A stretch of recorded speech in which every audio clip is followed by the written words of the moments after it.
வணக்க மக்களே, இது நம்ம ரேண்டம்பர்ஸ். இன்னைக்கு நம்ம மிஸ்டர் மைட் மேகம் மான்ஹாவோட அடுத்த சாப்டர்ஸ் தான் பார்க்க போறோம். ஸோ வீடியோக்குள்ள போறதுக்கு முன்னாடி மறக்காம இந்த வீடியோக்களை கொடுத்துட்டு பாருங்க.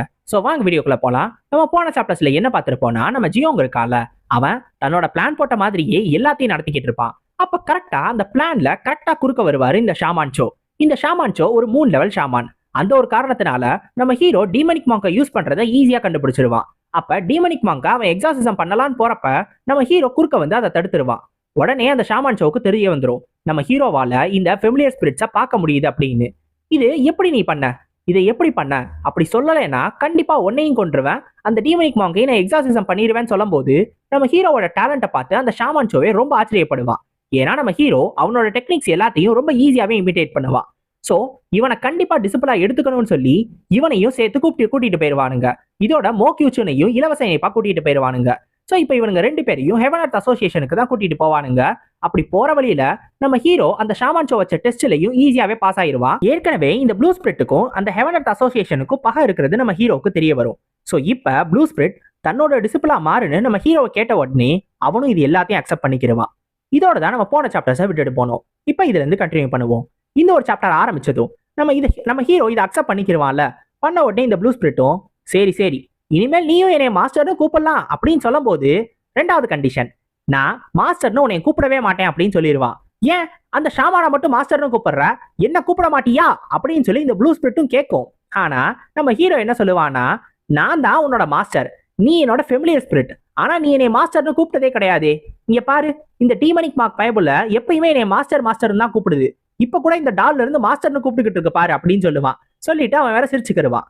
சரி, இப்ப இந்த இடத்துல இருந்து தப்பிச்சு போவோமான்னு சொல்லி அந்த புக்ல இருக்கிறத ஏற்கனவே படிச்சு அந்த பேரியரையும் உடைச்சு அதுக்கப்புறம் தப்பிச்சு போக ஆரம்பிச்சிருவான். இப்ப இன்னொரு பக்கம் இந்த ஷாமான் ஷோ நம்ம ஹீரோக்காக வெயிட் பண்ணிக்கிட்டு இருப்பான் ஒரு கேரேஜ் பக்கத்துல. இந்த ஷாமான் என்ன யோசிப்பான் அப்படின்னா, நம்ம ஹீரோ அவன் நினைச்ச நேரத்தை விட ரொம்ப நேரம் எடுத்துக்கிறான், ஒருவேளை இவனால வர முடியாதோ அப்படின்னு சொல்லி இவனுக்கு தோண ஆரம்பிச்சிடும். ஏன்னா எதையுமே கத்துக்காத ஒருத்தன்ட்ட டக்குன்னு ஒரு புக்கை கொடுத்து இது எல்லாத்தையும் டக்குன்னு இது படிச்சுட்டு வா அப்படின்னு சொன்னா அவனால முடியுமா என்ன? அதனால மேபி நம்மளே போய் இந்த தடவை அவனை காப்பாத்தி கூட்டிட்டு வரலான்னு இந்த ஷாமான் ஷோ கிளம்புவான். கரெக்டா அந்த நேரத்துல நம்ம ஹீரோ வந்துருவான். அவனை பார்த்த உடனே இந்த ஷாமான் ஷோக்கே ஆச்சரியமா இருக்கும். நம்ம ஹீரோ வந்து நான் வந்துட்டேன் மாஸ்டர் அப்படின்னு சொல்லுவான். இப்ப இந்த ஷாமான் ஷோ யோசிப்பான், கண்டிப்பா நான் பார்த்ததுலேயே ஒரு டேலண்டடான ஆளிவன், அவனை நான் என்னோட டிசிப்ளா மாத்திட்டேன், நான் தான் இருக்கிறதுலே லக்கியான ஆள்னு யோசிப்பான். இப்ப இவனுங்க எல்லாரும் டைரக்டா ஹெவன் அர்த் அசோசியேஷனுக்கு அவங்களோட பயணத்தை ஆரம்பிப்பானுங்க. இப்ப கேரேஜ்குள்ள வந்த உடனே நம்ம ஜியோங்க அந்த டாலை பார்த்து சொல்லுவான், நல்ல வேலை நம்ம மாட்டிக்கல அப்படின்னு. உடனே அந்த டால்ல இருந்தோம், இருந்தாலும் நான் ஒரு டால்ல வந்து இருப்பேன்னு நான் எதிர்பார்க்கவே இல்லைன்னு ப்ளூ ஸ்பிரிட் பேசும். பார்த்தா டீமனிக் மாங்க எந்த ஒரு ஸ்பெல்ல யூஸ் பண்ணி இந்த டால்குள்ள அந்த ஷாமான் ஷோ அடைச்சானோ அதே ஸ்பெல்ல அந்த புக்ல இருந்து கத்துக்கிட்டு நம்ம ஹீரோவும் ப்ளூ ஸ்பிரிட்டை எடுத்து இந்த டால்குள்ள போட்டுட்டா. ஏன்னா ப்ளூ ஸ்பிரிட்டால வெளில சுத்த முடியாது, வெளில சுத்துனா உடனே இந்த ஷாமான் ஷோ டிடெக்ட் பண்ணிடுவான். ஆனா இந்த டால்குள்ள இருந்தா எனர்ஜி கம்மியா தானே வருது. நம்ம ஹீரோ கூட இதை பத்தி கேட்டிருப்பான்ல அந்த ஷாமான் ஷோ கிட்ட. சோ அந்த ஒரு காரணத்தினால இந்த ஒரு ஸ்பெல்லை யூஸ் பண்ணி ஈஸியாவே ப்ளூ ஸ்பிரிட்டை கூட்டிட்டு வந்துட்டான். வேற ஒரு வெசல் கிடைக்கிற வரைக்கும் இதுலயே கொஞ்சம் அட்ஜஸ்ட் பண்ணி இருந்துக்கோன்னு சொல்லுவான். இப்ப நம்ம ஹீரோ அந்த பேரியரையும் உடைச்சு சீக்கிரமாவே வெளில வந்திருப்பான். இந்த டால்குள்ள இந்த சோலை போடுறதுக்கு தான் அவனுக்கு கொஞ்சம் நேரம் எடுத்திருக்கும். இருந்தாலும் அந்த ஷாமானால கண்டுபிடிக்க முடியல. இப்ப கிளம்புவோம், நம்ம பயணத்தை ஆரம்பிப்போம்னு சொல்லி இந்த கேரேஜ் அடுத்து ஒரு 2 வாரத்துக்கு பயணம் பண்ணி போயிட்டு இருக்கோம். கிட்டத்தட்ட ஹெவன் அர்த் அசோசியேஷனுக்கு பக்கத்துல வரும்போது இந்த கேரேஜஸ் எல்லாத்தையும் தூரத்துல இருந்து ஒரு பக்கி ஃபாலோ பண்ணிட்டு வந்துகிட்டு இருக்கோம். அது வேற யாரும் கிடையாது, ஆச்சரியின் உடம்புல இருக்கிற நம்ம கோச்சான் தான். எதனால அப்படின்னா, நம்ம கோச்சானுக்கும் நம்ம ஹீரோக்கும் ஒரு த்ரெட் வந்து கனெக்ட் ஆயிருக்கும்ல ஃபெமிலியர் ஸ்பிரிட்ன்றதுனால. சோ ரொம்ப தூரம் நம்ம ஹீரோ தள்ளி போயிட்டானா நம்ம கோச்சானுக்கு ஒரு மாதிரி பதட்டமாக ஆரம்பிச்சிடும். ஏன்னா ஃபெமிலியர் ஸ்பிரிட்லாம் ரொம்ப தள்ளி இருக்கக்கூடாது, ஏன்னா ஹீரோ செத்துட்டா ஃபெமிலியர் ஸ்பிரிட்டும் செத்து போயிடும். அந்த ஒரு பதட்டத்துல தான் நம்ம கோச்சானும் இவங்களை ஃபாலோ பண்ணிட்டு வந்துகிட்டே இருப்பான். இருந்தாலும் ஹெவன் அர்த் அசோசியேஷனுக்குள்ள உள்ள போறதுக்கு நம்ம கோச்சானுக்கு ரொம்ப பயமா இருக்கும். எப்படி போய் இவனை காப்பாத்துறது, எப்படி அவன் கூட போய் இருக்கிறதுன்னு யோசிச்சுக்கிட்டு இருப்பான். அப்ப சட்டுன்னு நம்ம கோச்சானுக்கு ஒரு ஐடியா வரும். என்ன அப்படின்னா, தான் இருக்கிற அந்த உடம்பு ஹாச்சேரினோட உடம்பு, அவ இருக்கிறதுலயே ஒரு பெரிய செக்ட் லீடர், அதுவும் ஒரு அசாசின் செக்ட். கண்டிப்பா இந்த மாதிரி சிச்சுவேஷனுக்கு அவள்கிட்ட ஏதாவது ஒரு டெக்னிக் இருக்கும் அப்படின்னு சொல்லி தன்னோட மூளையை எடுத்து அலசுன்னு அலசி பார்ப்பான். அப்படி அலசி துவைச்சதுல ஒரே ஒரு யோசனை மட்டும்தான் அவனுக்கு வரும். அந்த யோசனையை பார்த்த உடனே சச்சா இதெல்லாம் யாரு பண்ணுவா அப்படின்னு சொல்லிக்கிட்டு இருப்பான். ஆனா ஏதோ ஒரு விஷயம் மட்டும் தப்பா இருக்கிற மாதிரி நம்ம கோச்சானுக்கு தோணிக்கிட்டே இருக்கும். அது என்ன அப்படின்னா, இவனுங்க 2 வாரத்துக்கு முன்னாடியே நம்ம ஹீரோவை புடிச்சிட்டானுங்க. ஒருவேளை அவனுங்க தேடி வந்தது ட்ரெஷர் தான் அப்படின்னா இன்னி நேரத்துக்கு அவனுங்க ஹெவன் எர்த் அசோசியேஷனுக்கு போயிருக்கணும். ஆனா அப்படி போகாம 2 வாரமா ஊரை சுத்திக்கிட்டே இருக்கானுங்க. அப்படி சுத்துறப்ப நம்ம ஹீரோ வயசுல இருக்கிற நிறைய சின்ன பசங்களையும் கூட்டிட்டு போறானுங்க. இதெல்லாம் எதுக்காக? இதை பார்க்கும்போது நல்ல விதமா தோணலன்னு தான் நம்ம கோச்சான் யோசிச்சுக்கிட்டு இருப்பான்.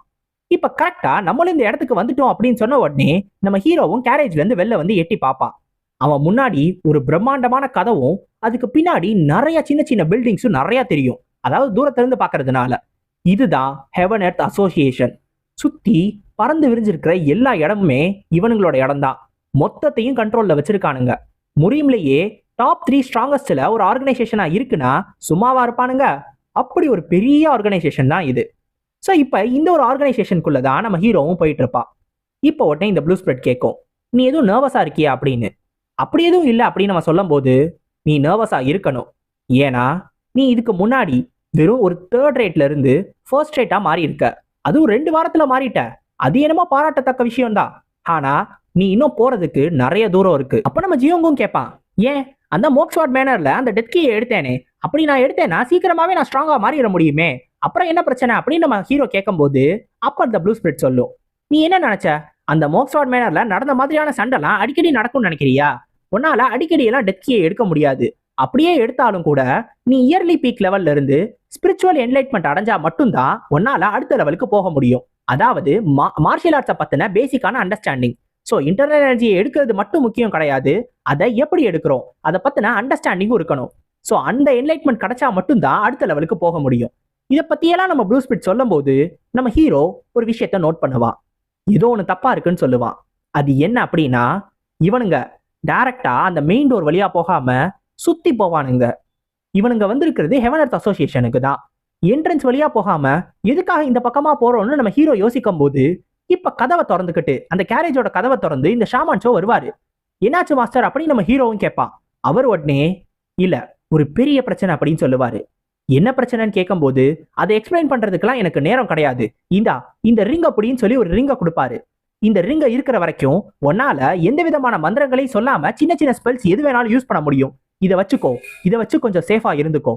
நான் உன்னை ஈஸியா காப்பாத்திரலாம், என்னோட டிசிப்ளா மாத்திரலாம் நினைச்சேன். ஆனா இதை நான் எதிர்பார்க்கவே இல்லை. இது என்னோட கை மீறி நடந்த விஷயம். அசோசியேஷனோட லீடர் முடிவு பண்ணிட்டாரு, நீங்க 2 பேரும் கார்ப்ஸ் பிளட் வேலிக்கு போக போறீங்க அப்படின்னு. இதை சொன்னதும் நம்ம ஹீரோவும் கேட்பான், என்னது கார்ப்ஸ் பிளட் வேலியா அப்படின்னா என்னன்னு கேட்கும்போது, அந்த இடத்துல தான் யாரை டெஸ்ட் பண்ணணும் அப்படின்னாலும் அந்த இடத்துக்கு தான் கூட்டிட்டு போவாங்க. அது இருக்கிறதுலே ஒரு மோசமான இடம். அந்த இடத்துக்கு போயிட்டு உயிரோட திரும்பி வரதுக்கான சான்ஸ் 10%க்கும் ரொம்ப கம்மி. அந்த அளவுக்கு ரொம்ப ரொம்ப மோசமான இடம். அதனால என்னோட டிசிபிள் நான் எப்படியாவது வேற ஏதாவது வழியை கண்டுபிடிக்கிற வரைக்கும் அங்க நீ சர்வே பண்ணியே ஆகணும். ஏதாவது ஒரு வழியை கண்டுபிடி, அந்த இடத்துல எப்படியாவது சர்வே பண்ணு, நீ சாகவே கூடாது அப்படின்னு சொல்லுவான். இப்ப இது எல்லாத்தையும் சொன்ன உடனே பின்னாடி இருந்து இந்த வேலியில வேலை பார்க்கறவனுங்க வந்துடுவானுங்க. அவனுங்க வந்து, ஷாமான் ஷோ டைம் ஆயிடுச்சு, நீங்க கிளம்புங்கன்னு சொல்லுவானுங்க. இதுக்கு மேல எல்லாத்தையும் அவனுங்களே பாத்துக்கிறதா சொல்லுவானுங்க. இப்ப அந்த ஷாமானும் கிளம்புனதுக்கு அப்புறம் நம்ம ஹீரோவை பார்த்து அவன் சொல்லுவான், ஏ குழந்தை, வெல்கம் டு கார்ப்ஸ் பிளட் வேலி அப்படின்னு. இப்ப நம்மளுக்கு நம்ம மோக்யூச்சனை காட்டுவாங்க. நம்ம மோக்யூச்சன் என்ன நினைப்பானா, அவன் 2 வாரமா மயக்கத்துல கடந்தானா, 2 வாரம் கழிச்சு எழுப்புறானுங்க, பார்த்தா டக்குன்னு ஏதோ ஒரு இடத்துக்கு கூட்டிட்டு போறாங்க. இங்க என்ன நடக்குதுன்னே அவனுக்கு புரியலன்னு யோசிச்சுக்கிட்டு இருப்பான். அப்ப டக்குன்னு நம்ம ஹீரோவை பார்ப்பான். இவன் தப்பிச்சு போறதா சொன்னானே, இவன் இங்க என்ன பண்ணிக்கிட்டு இருக்கான்னு நம்ம ஹீரோவை கூப்பிடுறதுக்காக போறப்ப பக்கத்துல இருக்கிற சோல்ஜர் நம்ம மோக்யூச்சனை அடிச்சு பேசாம போ அப்படின்னு சொல்லுவான். இப்ப யாருக்குமே எதுக்காக இந்த இடத்துக்கு இவங்க போறாங்க, இங்க என்ன நடக்க போகுது அப்படின்னு சுத்தமா ஐடியாவே கிடையாது. எல்லாரும் ஒரு யோசனையோட தான் போயிட்டே இருப்பாங்க. அதுவும் இல்லாம இவங்களோட இன்னர் எனர்ஜியுமே பிளாக் பண்ணிட்டாங்க. எப்படி பிளாக் பண்ணாங்க அப்படின்னா, இவங்க எல்லாரோட உடம்புலையும் ஃபார்பிடன் பாத் லாக் அப்படின்னு சொல்லி ஒரு மெக்கானிசம் மாதிரி ஒன்றை யூஸ் பண்ணியிருப்பாங்க. அது ஒரு நீடில். ஸோ இந்த நீடில குறிப்பிட்ட இடத்துல இவங்களோட முதுகுல குத்தி வச்சிருப்பானுங்க. இது நம்ம ஹீரோவோட உடம்புலயும் இருக்கும். இதை குத்தி வைக்கிறது மூலமா யாராலையுமே இந்த இன்னர் எனர்ஜியை சர்க்குலேட் பண்ணவே முடியாது. இது இவங்க மட்டும் கிடையாது, இங்க இருக்கிறவங்க எல்லாருக்கு மேலையும் இதே மாதிரியான ஒரு நீடில குத்தி இருக்காங்க. இப்ப நம்ம ஹீரோ கேட்பான், அதுவும் ப்ளூ ஸ்பிரிட்டை பார்த்து, இங்க என்ன நடக்குதுன்னு உனக்கு தெரியுமான்னு. ப்ளூ ஸ்பிரிட் என்ன சொல்லுவோம்னா, இப்ப இருக்கிற அசோசியேஷன் பத்தி எனக்கு எப்படி தெரிஞ்சிருக்கும், ஆனா ஒரு விஷயத்தை என்னால நல்லா சொல்ல முடியும். நான் உயிரோட இருக்கிறப்ப இந்த மாதிரி எந்த விஷயத்தையும் நாங்க பண்ணதே கிடையாது. இதை பத்தி எனக்கே தெரியல, சோ நீ கொஞ்சம் கவனமா இரு அப்படின்னு சொல்லும்.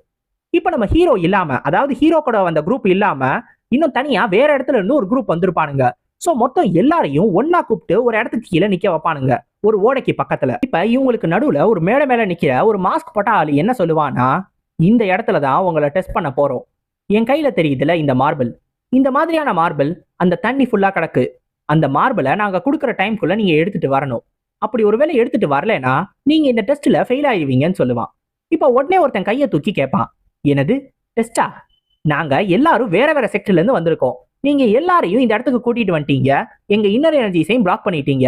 இப்ப என்னடானா ஒரு மார்பிளை தேட சொல்றீங்க.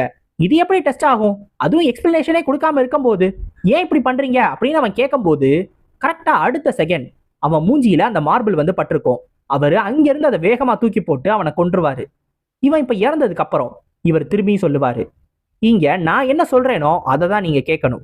நான் சொல்றதை கேட்கலனா அப்பயும் நீங்க செத்துருவீங்க. நான் சொல்றதுக்கு எதிர்த்து கேள்வி கேட்டீங்கன்னா அப்பயும் செத்துருவீங்க. ஒருவேளை டெஸ்ட்ல ஃபெயில் ஆறீங்க அப்பயும் செத்துருவீங்க. நீங்க எல்லாரும் இங்க நான் சொல்றதை தான் கேட்கணும்.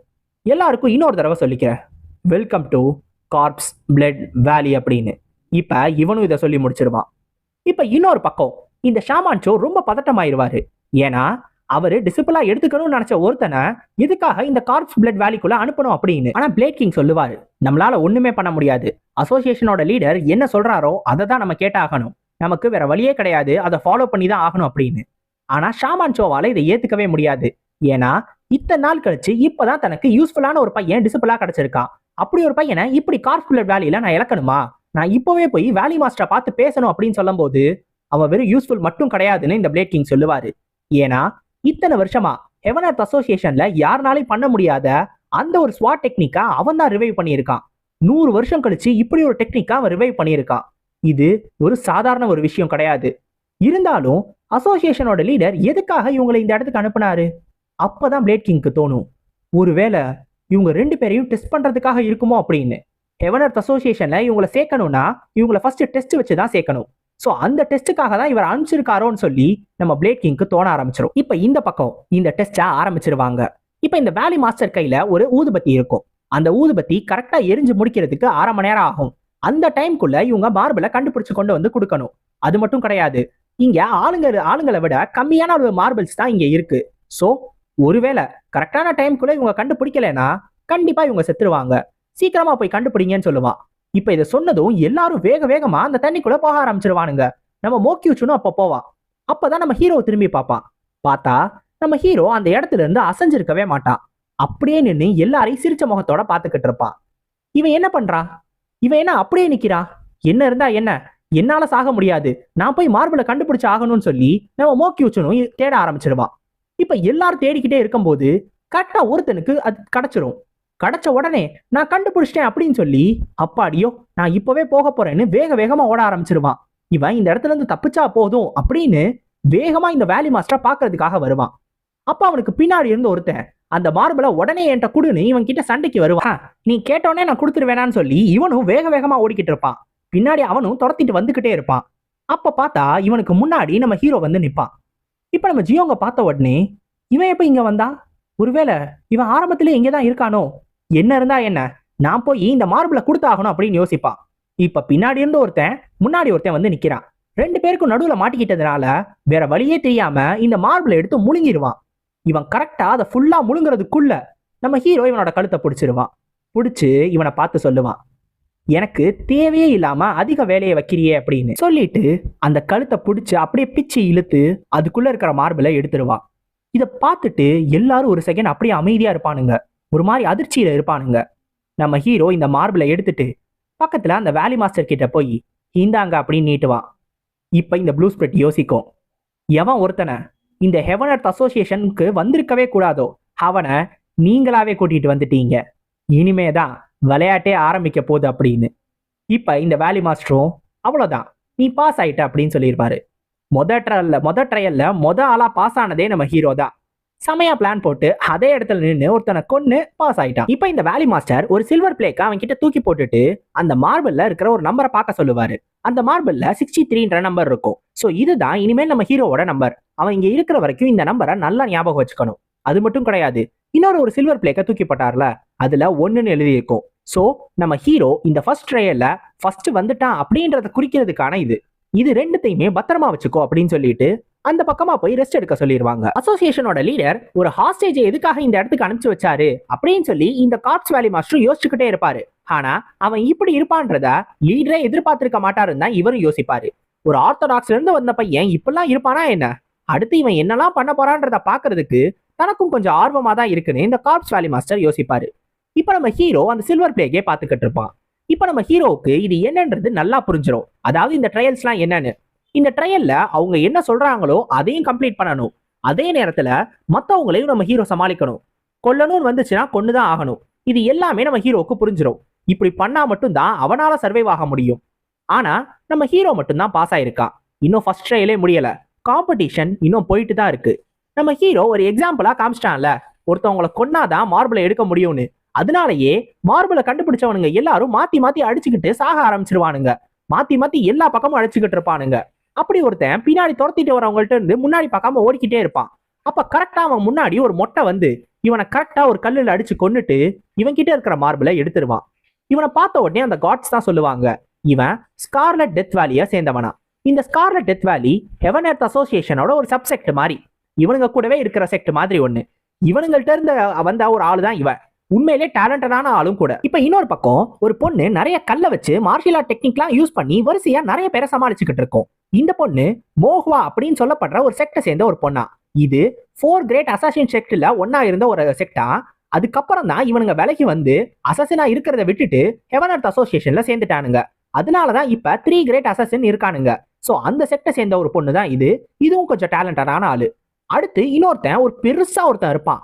இவன் மத்தவனுங்களை அப்படியே தூக்கி தூக்கி போட்டுக்கிட்டு இருப்பான். சோ இவனோட பேரு பிக்யூங். இவன் பிக்யூங் அப்படின்ற ஒரு செக்டை சேர்ந்தவன். இவன் hand to hand combat techniques, அதாவது பக்கத்துல போய் அடிச்சு சண்டை போடுவாங்கல்ல, சோ அந்த மாதிரி இருக்கிறதுல ரொம்ப கை தேர்ந்தவங்களாம். அந்த ஒரு காரணத்தினாலதான் இந்த அளவுக்கு இன்னர் ஸ்ட்ரென்த் வச்சிருக்கான். இன்னர் எனர்ஜியை பிளாக் பண்ணியும் கூட ஒருத்தரை தூக்குற அளவுக்கு இவன்ட்ட ஸ்ட்ரென்த் இருக்கு. இது மட்டும் இல்லாம நம்ம ஹீரோவுக்கு இன்னும் காம்படிஷன் கொடுக்கணும்ன்றதுக்காக இன்னும் நிறைய டேலண்டடான ஆளுங்க இருப்பாங்க.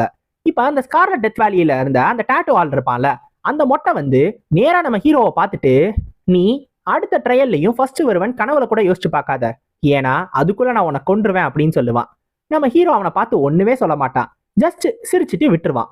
இப்ப அடுத்தடுத்து எல்லாரும் பாஸ் ஆக ஆரம்பிச்சிருவாங்க. நேரம் ரொம்ப கம்மியா இருக்கும். இந்த நேரம் இவ்வளோ கம்மியா இருக்கு. ஆனா இன்ன வரைக்கும் மோ கியூச்சுன் மார்பிளை கண்டுபிடிக்கவே இல்லை. ஆரம்பத்துல இருந்து மத்தவனுங்க எல்லாருமே அடிச்சு சண்டை போட்டு மத்தவங்களை கொன்னு அப்படிதான் மார்பிளை எடுக்க ஆரம்பிச்சாங்க. ஆனா இன்ன வரைக்கும் மோ கியூச்சுன் யாரையுமே அடிக்கல. அவன் மார்பிளை தேடிக்கிட்டே தான் இருக்கான். இன்னும் டைம் வேற இல்ல. நம்ம மோ கியூச்சுன் அந்த மார்பிளை எடுப்பானா இல்லையான்னு அவனுக்கே ஒரு மாதிரி பதட்டமா இருக்கும். அப்ப டக்குன்னு நம்ம மோ கியூச்சுன் ஒரு விஷயத்த பார்ப்பான். பக்கத்துல இருந்த ஒரு காடு ஒருத்தனை தலையை வெட்டி கொன்றுவான். ஏன் அப்படின்னா, இந்த பையன் இருக்கான்ல, அவன் ஏற்கனவே ஃபர்ஸ்ட் இந்த வேலி மாஸ்டர் ஒரு மார்பிளை தூக்கி போட்டிருப்பார்ல, அந்த மார்பிளை எடுத்துக்கொண்டு போய் காட் கிட்ட கொடுத்துருப்பான். ஆக்சுவலா அந்த மார்பிள்ல நம்பர் கிடையாது. அதனாலதான் அவனை தலையை வெட்டி கொன்னுட்டாங்க. இன்னொரு பக்கம் பாஸ் ஆன வேற ஒரு 2 பேரு நம்ம ஹீரோவா பாப்பானுங்க. பார்த்தா நம்ம ஹீரோ வித்தியாசமா ஏதோ கையை வச்சு நின்னுக்கிட்டு இருப்பான். இவன் என்ன பண்றான், இவன் அவனாச்சே, இப்ப எங்க என்ன பண்ணிக்கிட்டு இருக்கான் அப்படின்னு சொல்லி யோசிப்பானுங்க. அவனுங்களுக்கு தெரியாது, ஆக்சுவலா நம்ம ஹீரோ எனர்ஜி கேதர் பண்ணிக்கிட்டு இருக்காரு. நிறைய மந்திரங்கள் எல்லாத்தையும் சொல்லி ரிச்சுவல் ஆஃப் அட்டாச்மெண்ட்டை யூஸ் பண்ணுவான். இப்ப இதை யூஸ் பண்ணி சுத்தி இருக்கிற டெத் கீ எல்லாத்தையும் எடுத்துக்கிட்டு இருப்பான். So ritual of attachment inner energy, அதாவது கீயை யூஸ் பண்ற ஒரு டெக்னிக் கிடையாது. அந்த ஒரு காரணத்தினால நம்ம ஹீரோவால ரிச்சுவல் ஆஃப் அட்டாச்மெண்ட்டை எப்ப வேணாலும் யூஸ் பண்ண முடியும், இன்னர் எனர்ஜியை பிளாக் பண்ணாலும் கூட. இப்ப இந்த இடத்துலயும் அவனுக்கு அதிகப்படியான டெத் கீ கிடைக்குது. அதுவும் மோக்ஸ்வார்ட் மேனர்ல கிடைச்சதை விட அதிகமான அளவு டெத் கீ.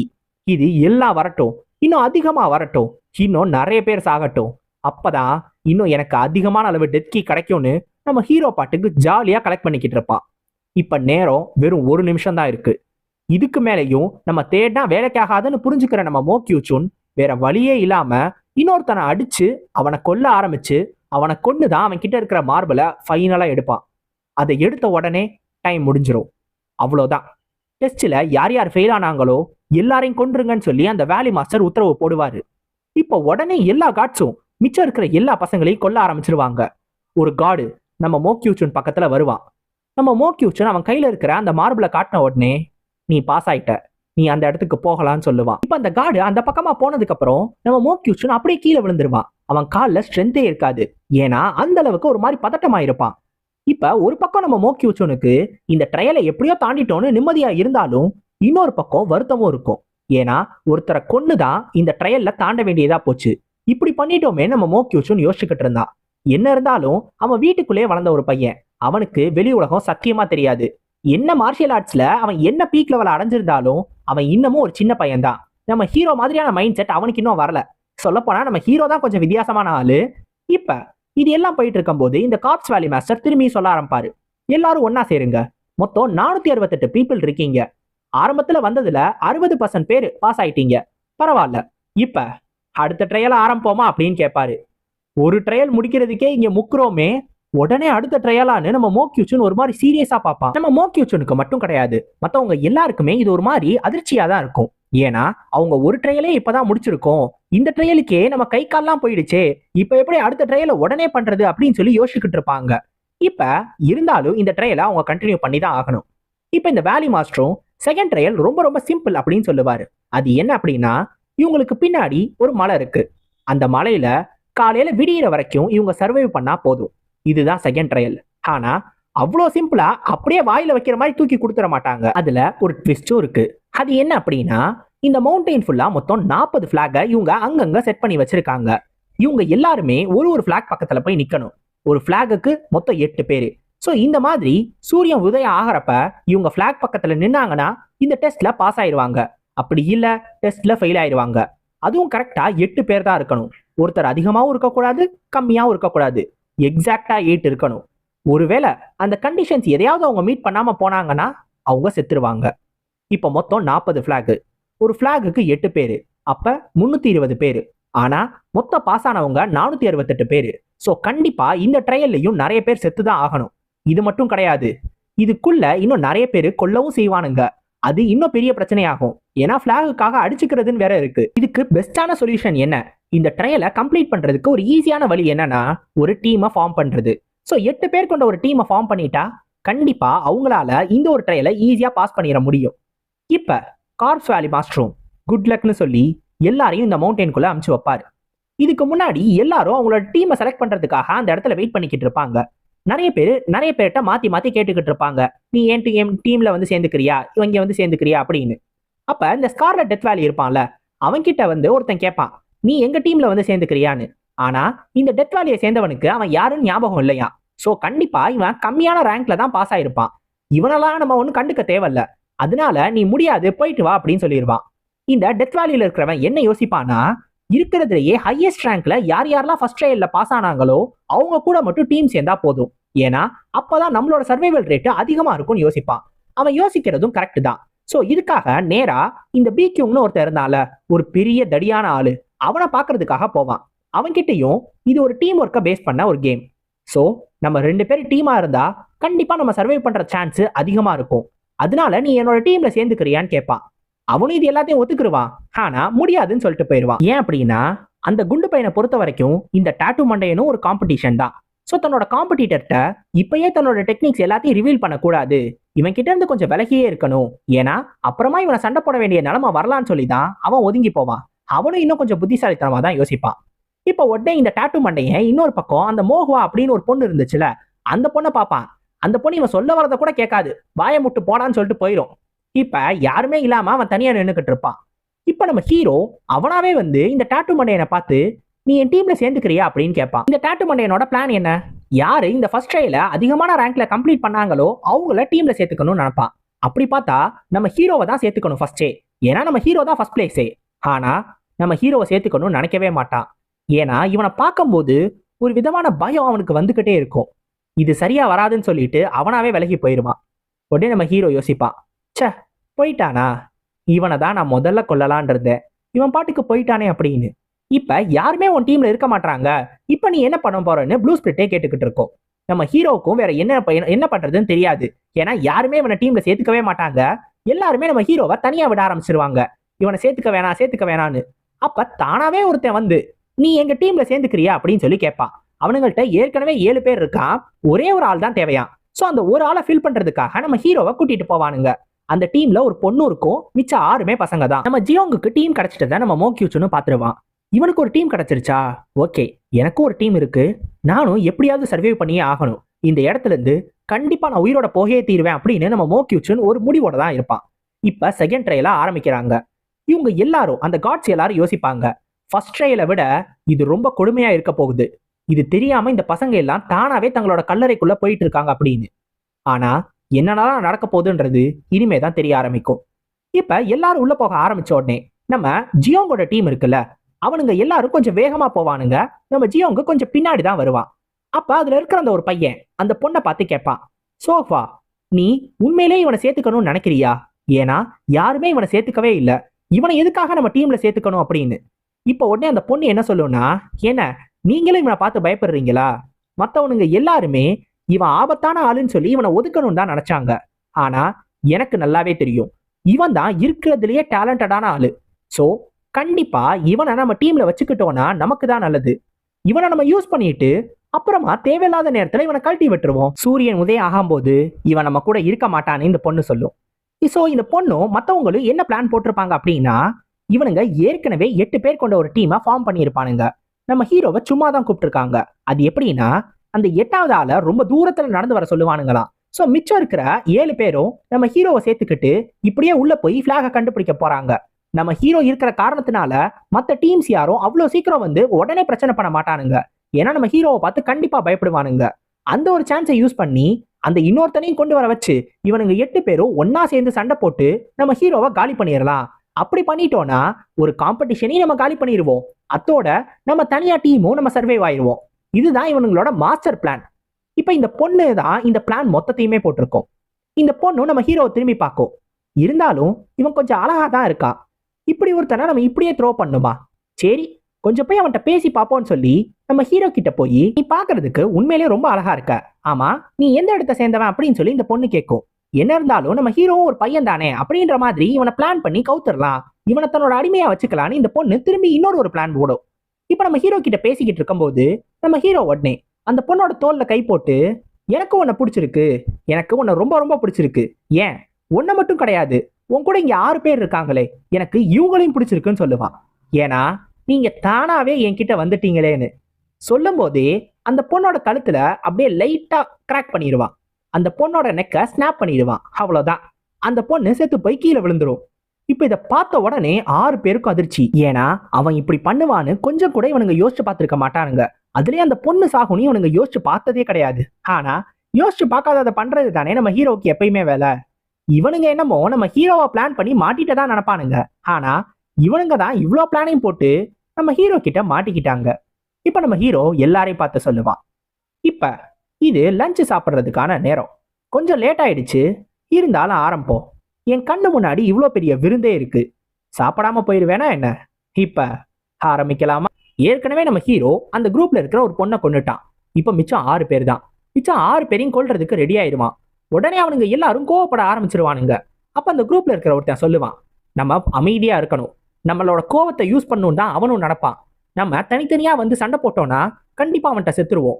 நம்ம 6 பேர் இருக்கோம், அந்த பொண்ணு செத்தாலும் நமக்கு தான் இன்னமும் அட்வான்டேஜ். நம்ம எல்லாரும் ஒன்னா சேர்ந்து பொறுமையா இருந்து அவனை கொன்றுவோம், அந்த பொண்ணுக்காக பழி வாங்குவோம்னு சொல்லி கரெக்டா பிளான் போட்டு அப்படியே சுத்தி 6 பேர் வந்து நின்றுவானுங்க. நம்ம ஹீரோவை சுத்து போட்டுருவானுங்க. நம்ம ஹீரோ உடனே அவனுங்களை பார்த்து கேட்பான், நான் நினைச்சதை விட நீங்க கொஞ்சம் பெட்டரா தான் இருக்கீங்க, உங்க குயின் செத்து போச்சு, அடுத்து உங்களுக்கெல்லாம் என்ன பண்றதுன்னு தெரியாதோ நான் நினைச்சேன், ஆனா நான் நினைச்சதை விட நல்லாவே பிளான் போடுறீங்க அப்படின்னு சொல்லுவான். இது கேட்டதும் அந்த பொண்ணை நீ தானே கொன்ன, உன்னை சும்மா விட மாட்டோன்னு ஒருத்தன் மட்டும் கத்துவான். இப்ப அவன் தான் ஃபர்ஸ்ட் டார்கெட்னு முடிவு பண்ற நம்ம ஹீரோ வேகமா அவன் பக்கத்துல வந்து அவனோட மூஞ்சியை பிடிச்சு பக்கத்துல இருக்கிற மரத்துல ஓங்கி மோதி அவனை கொன்றுவான். இப்ப ஒருத்தன் செத்த உடனே இவனை பழி வாங்குறதுக்காக திரும்பி இவனுங்க எல்லாரும் மொத்தமா ஓடி வர ஆரம்பிப்பானுங்க. இப்ப அதுல ஃபர்ஸ்ட் ஓடி வருவான்ல, அவனோட காலை பிடிச்சு திருப்பி அந்த மரத்துல அடிச்சு அவனையும் கொன்னுட்டு அவனை வச்சு இன்னொருத்தனை அடிச்சு அவனையும் கொன்றுவான். இப்ப மிச்சம் வெறும் 3 பேர் மட்டும்தான். இவனுங்க 3 பேரும் ஒன்னா சேர்ந்து நம்ம ஹீரோவை தாக்க ஆரம்பிப்பானுங்க. அவனுங்க என்ன நினைப்பானுங்கன்னா, நம்ம இப்படியே அடிச்சுக்கிட்டே இருந்தோம்னா ஹீரோவால ஒண்ணுமே பண்ண முடியாது, நம்ம ஈஸியா ஜெயிச்சிடலாம், நம்ம தான் இப்ப அப்பர் ஹேண்ட்ல இருக்கோம்னு நினைக்கும் போது நம்ம ஹீரோ இவனுங்க எல்லாரையும் பார்த்து சொல்லுவா, நீங்க எல்லாம் ரொம்ப வீக்கா இருக்கீங்க அப்படின்னு சொல்லி முடிச்சு அடுத்து ஒருத்தனோட கழுத்துல ஒரே அடி, அவன் செத்துருவான். அடுத்து இன்னொருத்தனுக்கு காலையும் உடைச்சிருவான். இப்ப மிச்சம் அந்த ஒருத்தன் மட்டும் இருப்பான்ல, அவன் இது எல்லாத்தையும் பார்த்துட்டு, இல்ல இல்ல இவனை நம்மளால சமாளிக்கவே முடியாது, இன்னர் எனர்ஜி இருந்தா கூட இவன் கூட நம்மளால சண்டை போட முடியாது, இவன் ஒரு மான்ஸ்டர் அப்படின்னு யோசிச்சுட்டு அங்க இருந்து பயந்து ஓட ஆரம்பிச்சிருவான். இப்ப நம்ம ஹீரோ சும்மா விடுவானா என்ன? உடனே ரிச்சுவல் ஆஃப் அட்டாச்மெண்ட்டை யூஸ் பண்ணி அவனையும் அங்க இருந்து இழுத்துட்டு வர ஆரம்பிச்சிருவான். வேணாம் வேணாம் வேணான்னு அவன் சொன்னாலும் தனக்கு வேணும்னு சொல்லி அவனையும் கொன்றுவான். இப்ப அவனையும் கொண்டு முடிச்சோனே மிச்சம் ஒருத்தன் மட்டும்தான். அவன் யோசிப்பான், அந்த சோவா பொண்ணு இவனை கூப்பிடலான்னு சொல்லும் போதே நான் தடுத்திருக்கணும். இவன் கூட நம்ம பிரச்சனை வச்சிருக்கவே கூடாது. இவனை கூட்டிட்டு வந்ததே பெரிய தப்பு அப்படின்னு. இப்ப நம்ம ஹீரோவுக்கு சுத்தி வேற எங்கேயோ இருந்து ஒரு சவுண்டு கேட்கும். பக்கத்துல வேற யாரும் இருக்கிற மாதிரி தெரியும். இப்பதான் நம்ம ஹீரோ சொல்லுவான், ஓ, இன்னொரு ஒரு எலி இங்க சுத்திக்கிட்டு இருக்கு போல அப்படின்னு. இப்ப அந்த உயிரோட இருக்கிற ஒருத்தனுக்கு இது என்னன்றது புரிஞ்சிடும். ஆக்சுவலா இந்த சோகா பொண்ணு தூரத்துல இன்னொருத்தனை ஃபாலோ பண்ணிட்டு வர சொல்லியிருக்கேன் அப்படின்னு சொல்லும்ல, அந்த 8வது ஆளு நம்ம ஹீரோவுக்கு பதிலா இந்த டீம்ல வரப்போற ஆளு அவன் தான் இது எல்லாத்தையும் பார்த்துட்டு ஓடுறான்னு சொல்லி இந்த இவனுக்கு புரிஞ்சிடும். அவனும் யோசிப்பான், நீ எப்படியாவது இங்க இருந்து தப்பிச்சு போயிரு, தப்பிச்சு போய் இவனை பத்தி எல்லார்கிட்டையும் சொல்லு அப்படின்னு. நம்ம ஹீரோ உடனே ஒரு பொம்மையை வெளில எடுத்து ரிலீஸ் அப்படின்னு சொல்லுவான். சொன்னதும் சுத்தி மொத்தமா அப்படியே ரிலீஸ் ஆகும். இதை பார்த்ததும் இவன் யோசிப்பான், போய் எப்படியாவது யாரையாவது கூட்டிட்டு வந்துரு, இங்க ஒரு டீமன் இருக்குன்றத அவனுங்கள்ட்ட போய் சொல்லு அப்படின்னு. இவனுக்கு அப்படியே நடுங்கிக்கிட்டு இருக்கும். இப்ப அந்த 8வது ஆள் அங்க ஓடிக்கிட்டு இருப்பான்ல, அவன் நம்ம ஹீரோவை பார்த்துட்டு ரொம்ப பயத்துல தான் ஓடி இருப்பான். லிட்டரலா இவன் ஒரு டீமன்ன்றத அவனும் புரிஞ்சுக்கிடுவான். எப்படியாவது போய் எல்லார்கிட்டையும் இதை பத்தி சொல்லி எத்தனை பேரை தன்னால கூப்பிட முடியுமோ அத்தனை பேரையும் கூட்டிட்டு வந்து இவனை எப்படியாவது சமாளிக்கணும்னு நினைக்கும் போது இவனுக்கும் பின்னாடி இருந்து ஒரு சவுண்ட் கேட்கும். என்னாச்சு, இது என்ன ஃபீலிங்னு லைட்டா திரும்பி பார்ப்பான். பார்த்தா வரிசையா அவ்வளோ கைகள் வர ஆரம்பிக்கும். அது வேற யாரும் கிடையாது, டீமனிக் மாங்க் தான். அதை பார்த்த உடனே பயந்து போய் அங்கேயே விழுந்துருவான். இவ்வளோ தூரம் கஷ்டப்பட்டு தப்பிச்சு போனவன் கடைசியில டீமனிக் மாங்க் கிட்ட மாட்டிக்கிட்டான். இப்போ உடனே ப்ளூ ஸ்பிரிட்டும் கேட்கும், இதுதான் உன்னோட பிளானா? ஆரம்பத்துல இவனுங்க கூப்பிட்ட உடனே என்னடா நீ பாட்டுக்கு போறியே, இப்பெல்லாம் நீ பண்ண மாட்டியே நான் யோசிச்சேன். ஆனா இது எல்லாத்தையும் பண்ணணுன்றதுக்காக தான் இந்த பிளான் மொத்தத்தையும் போட்டிருக்கியா அப்படின்னு சொல்லி கேட்கும். ஆமா, இவனுங்க எல்லாரையும் கொன்னா எனக்கு டெத் கீ நிறைய கிடைக்கும்ல, இது ஒரு நல்ல ஆப்பர்ச்சுனிட்டின்னு நம்ம ஹீரோவும் யோசிச்சுக்கிட்டு இருப்பான். இப்ப அந்த 8வது ஆளும் அந்த இடத்துக்கு வருவான். நம்ம டீமனிக் மாங்க் அவனை கொல்றதுக்கு பதிலா அவனை ப்ரோசஸ் பண்ணி கூட்டிட்டு வந்திருப்பான். ஆக்சுவலா ஒருத்தவங்கள அப்பவே கொன்னு அப்பவே டெத் கீ எடுத்தா நிறைய கிடைக்கும். ஒருத்தவங்க ரொம்ப நேரத்துக்கு முன்னாடியே செத்து போயிட்டாங்கன்னா டெத் கீ கம்மியா தான் கிடைக்கும். ஸோ அந்த ஒரு காரணத்தினாலதான் ஃப்ரெஷ்ஷா கொல்லணும் அப்படின்னு சொல்லி இந்த டீமனிக் மாங்க் அவனை ப்ரோசஸ் பண்ணி கூட்டிட்டு வந்திருக்கோம். நம்ம ஹீரோவும் சூப்பர், நீ தான் உண்மையிலே நல்ல ஃபெமிலியர் ஸ்பிரிட்னு சொல்லுவான். இந்த டீமனிக் மாங்க் உடனே ப்ளூ ஸ்பிரிட்டை திரும்பி பார்த்து, பாத்தியா அவர் என்னைய தான் பாராட்டுறாரு அப்படின்ற மாதிரி ஒரு ரியாக்ஷன் கொடுக்கும். அதுக்கு தேவையே இல்லாம உண்டை கட்டி வாங்கிக்கிறோம். ப்ளூ ஸ்பிரிட் அதை போட்டு மிதின்னு மிதிக்கும். அப்பப்ப இந்த டீமனிக் மாங்க் எதையாவது ஒண்ண சொல்லி ப்ளூ ஸ்பிரிட் கிட்ட அடி வாங்குறதே அதுக்கு வேலையா போச்சு. இப்ப நம்ம ஹீரோவுக்கு இவனையும் கொண்டுட்டு இவனோட டெக்கையும் எடுக்க ஆரம்பிச்சோடனே அந்த ஃபீலிங் ரொம்ப நல்லா இருக்கு அப்படின்னு சொல்லுவான். தன்னோட எனர்ஜி கோர் கொஞ்சம் கொஞ்சமா ஃபில் ஆயிட்டே இருக்கு. இந்த ஃபீலிங் தனக்கு ரொம்ப பிடிச்சிருக்கிறதா சொல்லுவான். அப்ப சைட்ல இருந்து என்னாச்சு அப்படின்னு ஒரு சவுண்டு கேட்கும். உடனே சவுண்ட் வந்த டைரக்ஷன்ல நம்ம ஹீரோவும் திரும்பி பார்ப்பான். பார்த்தா அடுத்த 8 பேர் வந்து நிப்பானுங்க.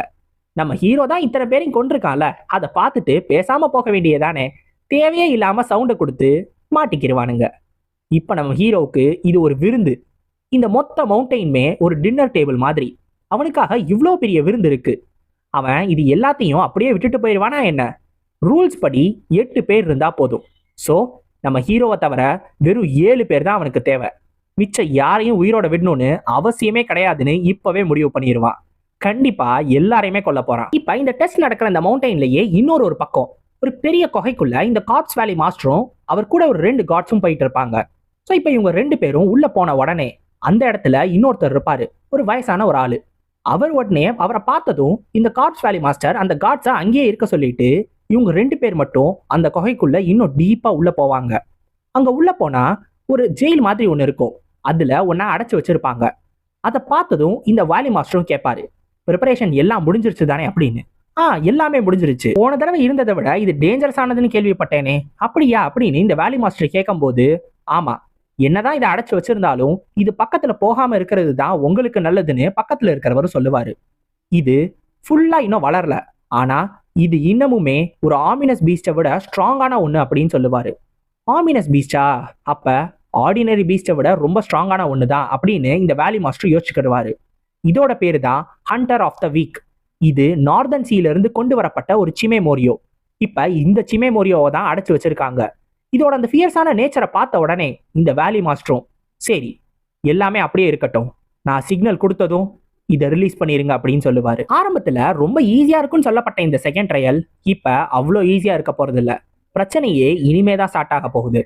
இப்ப நம்ம ஹீரோவும் ஒரு பிளாகை கண்டுபிடிச்சிருப்பான். பிளாக மட்டும் கிடையாது, அந்த பிளாக்ல ஒரு 8 பேர் வேற நின்றுட்டு இருப்பானுங்க. இவனுங்க எதுக்கு வேஸ்டா இருக்கானுங்கன்னு சொல்லி எல்லாரையும் கொண்டுட்டு பிளாக மட்டும் விட்டு வச்சிருப்பான்.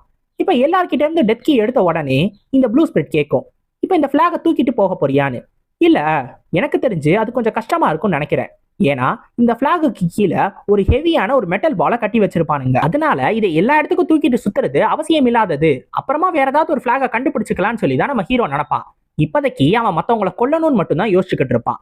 அப்ப ப்ளூ ஸ்பிரிட்டும் சொல்லும், அப்ப இதை உடைச்சிரு, எப்படி இருந்தாலும் உன் டீமை தவிர மத்தவங்க எல்லாரையும் நீ ஃபெயில் பண்ணதானே போற அப்படின்னோடனே, ஆமா அதை தான் பண்ண போறேன்னு நம்ம ஹீரோவும் அந்த பிளாகை உடைக்கிறதுக்காக வருவான்.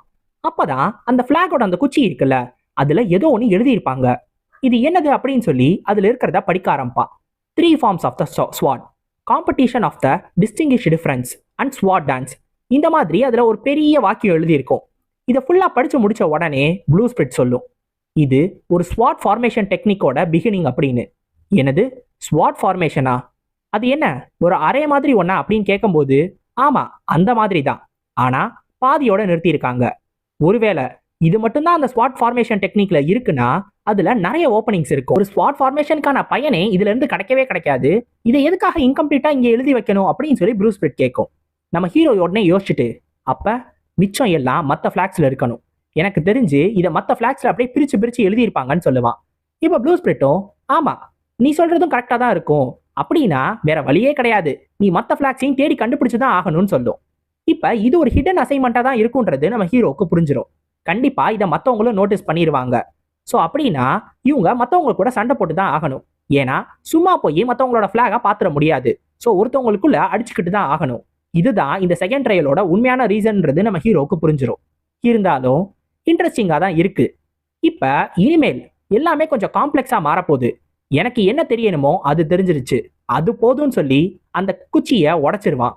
அதை உடைச்ச உடனே நம்ம ஹீரோக்கு ஒரு ஃபீலிங் வரும், இதுல கண்டிப்பா ஷாமானிசம் யூஸ் பண்ணியிருக்காங்க அப்படின்னு. ஷாமானிசமா? அப்ப இது எதுவும் ட்ராப்பா, எதையும் ஆக்டிவேட் பண்ணிடுச்சான்னு கேட்கும்போது, இல்ல அப்படி இல்ல, இது எதையும் ஆக்டிவேட் பண்ண மாதிரி தெரியல, ஏதோ ஒன்ன கொடுத்துக்கிட்டு இருந்ததை மொத்தமா ஸ்டாப் பண்ண மாதிரி தெரியுது. அதாவது ஒரு சிக்னல் போயிட்டே இருந்துச்சுன்னா அதை கட் பண்ணா எப்படி இருக்கும், அந்த மாதிரி தான் ஃபீல் ஆச்சு. நம்ம நினைக்கிறத விட இங்க வேற ஏதோ ஒன்று பெருசா நடக்க போகுதுன்னு நம்ம ஹீரோ சொல்லுவான். இப்ப இன்னொரு பக்கம் இந்த ஸ்கார்லெட் டெத் வேலியோட அந்த டாட்டூ மண்டைய இருக்கால, அவன் ஏற்கனவே அவனோட டீமோட சேர்ந்து ஒரு பிளாக கண்டுபிடிச்சிருப்பான். அந்த பிளாக அவங்கள்ட்ட இருந்து புடுங்கிறதுக்காக இன்னொரு டீம் வந்திருப்பானுங்க. பார்த்தா இவன் தனியாலாவே அவங்க எல்லாருமே ஈஸியாவே சமாளிப்பான். நீங்க தான் எங்கள்கிட்ட இருந்து எடுக்க வந்தீங்க, ஆனா நான் நினைச்சதை விட நீங்க ரொம்ப வீக்கா இருக்கீங்களே அப்படின்னு சொல்லுவான். இப்ப இவனுங்களும் இன்னர் எனர்ஜி கூட இல்லாம நீ எப்படி இவ்வளவு ஸ்ட்ராங்கா இருக்கன்னு கேட்கும்போது, அதுக்காக என்ன பண்றது, நான் ஸ்ட்ராங் தான், இப்ப நீங்களாம் வரப்போறீங்களா இல்ல நான் வரவா அப்படின்னு கேட்பான். இவனுங்க உடனே வேற வழியே கிடையாது, இங்க இருந்து தப்பிச்சு போயிருவோன்னு எல்லாரும் ஓட ஆரம்பிச்சிருவானுங்க. ஆனா இவன் அதை சும்மா விட மாட்டான். இவங்க எல்லாரையும் நான் கண்டிப்பா கொல்லுவேன், உங்களை கொன்னு நான் மற்றவங்களுக்கு ஒரு எக்ஸாம்பிள் காட்டினாதான் அதுக்கப்புறம் யாரும் என்னோட வலிக்கே வரமாட்டாங்க, உங்களை நான் சும்மா விட மாட்டேன்னு இவங்க எல்லாரையும் துரத்த ஆரம்பிச்சிருவான். அப்ப ஒருத்தன் முன்னாடி ஓடிக்கிட்டு இருப்பான் இவனுகிட்ட இருந்து தப்பிச்சு. அவன் அந்த சிமே மோரியோவை பார்த்துருவான். அந்த சிமே மோரியோ இவனை அப்படியே கொன்றும். கொன்ன உடனே எல்லாரும் அப்படியே நிப்பானுங்க, இது என்னது அப்படின்னு. உடனே எல்லாரும் பயப்பட ஆரம்பிச்சிருவானுங்க. இப்ப இந்த டாட்டூ மண்டையனும் கண்டிப்பா இதை இன்னர் எனர்ஜி இல்லாம சமாளிக்கவே முடியாது, இது பக்கத்துல போறதே ஆபத்து, அப்படியே பின்னாடி வாங்கன்னு சொல்லி எல்லாரையும் பொறுமையா பின்னாடி நடக்க சொல்லுவான். அப்படி நடந்துகிட்டே இருக்கும்போது தெரியாம ஒருத்தன் ஒரு குச்சியில காலை வச்சிருவான். சவுண்டு கேட்டதும் அந்த சிமே மோரியோ திரும்பி பார்க்கும். திரும்பி பார்த்ததும் இவனுங்க எல்லாருக்குமே ஒரு பயம், கண்டிப்பா நம்மளால சமாளிக்க முடியாது, ஓடுங்கன்னு சொல்லி எல்லாரும் ஓட ஆரம்பிச்சிருவானுங்க. பார்த்தா அந்த சிமே மோரியோ இவனுங்க எல்லாரையும் வெறிக்க பார்த்துட்டு அப்படியே அது திரும்பி அது பாட்டுக்கு வேற பக்கமா போயிடும். இந்த ஸ்கார்லெட் டெத் வேலியில இருக்க அந்த டாட்டூ மண்டையனுக்கு ஒண்ணுமே புரியாது, எதுக்காக இது ஓடிடுச்சு, வேற எதையோ பார்த்த மாதிரி இருக்கே, இது என்ன பார்க்கல, பின்னாடி எதையோ பார்த்துச்சேன்னு திரும்பி பார்ப்பான். பார்த்தா அந்த பிளாக். அப்ப இது என்ன பார்த்துட்டு ஓடல, பிளாக பார்த்துட்டா ஓடி இருக்குன்னு யோசிப்பான். இப்ப இந்த சிமே மோரியோ இன்னொரு பக்கம் ஒரு 2 பேரை துரத்திட்டு வந்துகிட்டு இருக்கும். அவனுங்க 2 பேரும் ரொம்ப வேகமா இது கிட்ட இருந்து தப்பிக்கணும்னு நினைப்பானுங்க. ஆனா பின்னாடி ஓடி வந்துகிட்டு இருந்தவன் ஈஸியாவே அந்த சிமே மோரியோ கிட்ட மாட்டிக்கிடுவான். உடனே அது அவனை கொன்றும். இப்ப முன்னாடி ஓடுறவனும், சே எல்லாமே இப்படி போயிடுச்சு, என்னால இன்னர் எனர்ஜியும் யூஸ் பண்ண முடியல, அதனால குவிங்காங் டெக்னிக்கையும் யூஸ் பண்ண முடியல, இருந்தாலும் இந்த மாதிரி ஒண்ணு இங்க என்ன பண்ணிக்கிட்டு இருக்கு, இதை யார் இங்க விட்டதுன்னு சொல்லி அவனும் வேகமா ஓடுவான். அப்ப அவன் முன்னாடி ஒரு ஆள் வந்து நிப்பான். அதை பார்த்ததும், அப்பாடியோ நான் பொழைச்சுக்கிட்டேன், அது ஒரு மனுஷன் தான், ஏய் எனக்கு கொஞ்சம் ஹெல்ப் பண்ணு, பின்னாடி என்னை துரத்திக்கிட்டு ஒரு மான்ஸ்டர் வந்துகிட்டு இருக்கு அப்படின்னு சொல்லுவான். ஆனா அதை போய் ஒரு மான்ஸ்டர் கிட்டேயே சொல்லுவான். அது நம்ம வேற யாரும் கிடையாது, நம்ம ஹீரோ மான்ஸ்டர் தான். இப்ப அந்த சிமேமோரியோவும் நம்ம ஹீரோ கிட்ட வந்துரும். அது வரதுக்கு முன்னாடியே இங்க ஒருத்தனை கொன்னு அவனோட டெத்கி எல்லாத்தையுமே நம்ம ஹீரோ எடுத்து வச்சிருப்பான். இப்ப இந்த சிமேமோரியோவும் நம்ம ஹீரோவும் நேருக்கு நேரா ஃபேஸ் பண்ணுவாங்க. அதை பார்த்ததும் நம்ம ஹீரோ கேட்பான், என்னது இது அப்படின்னு.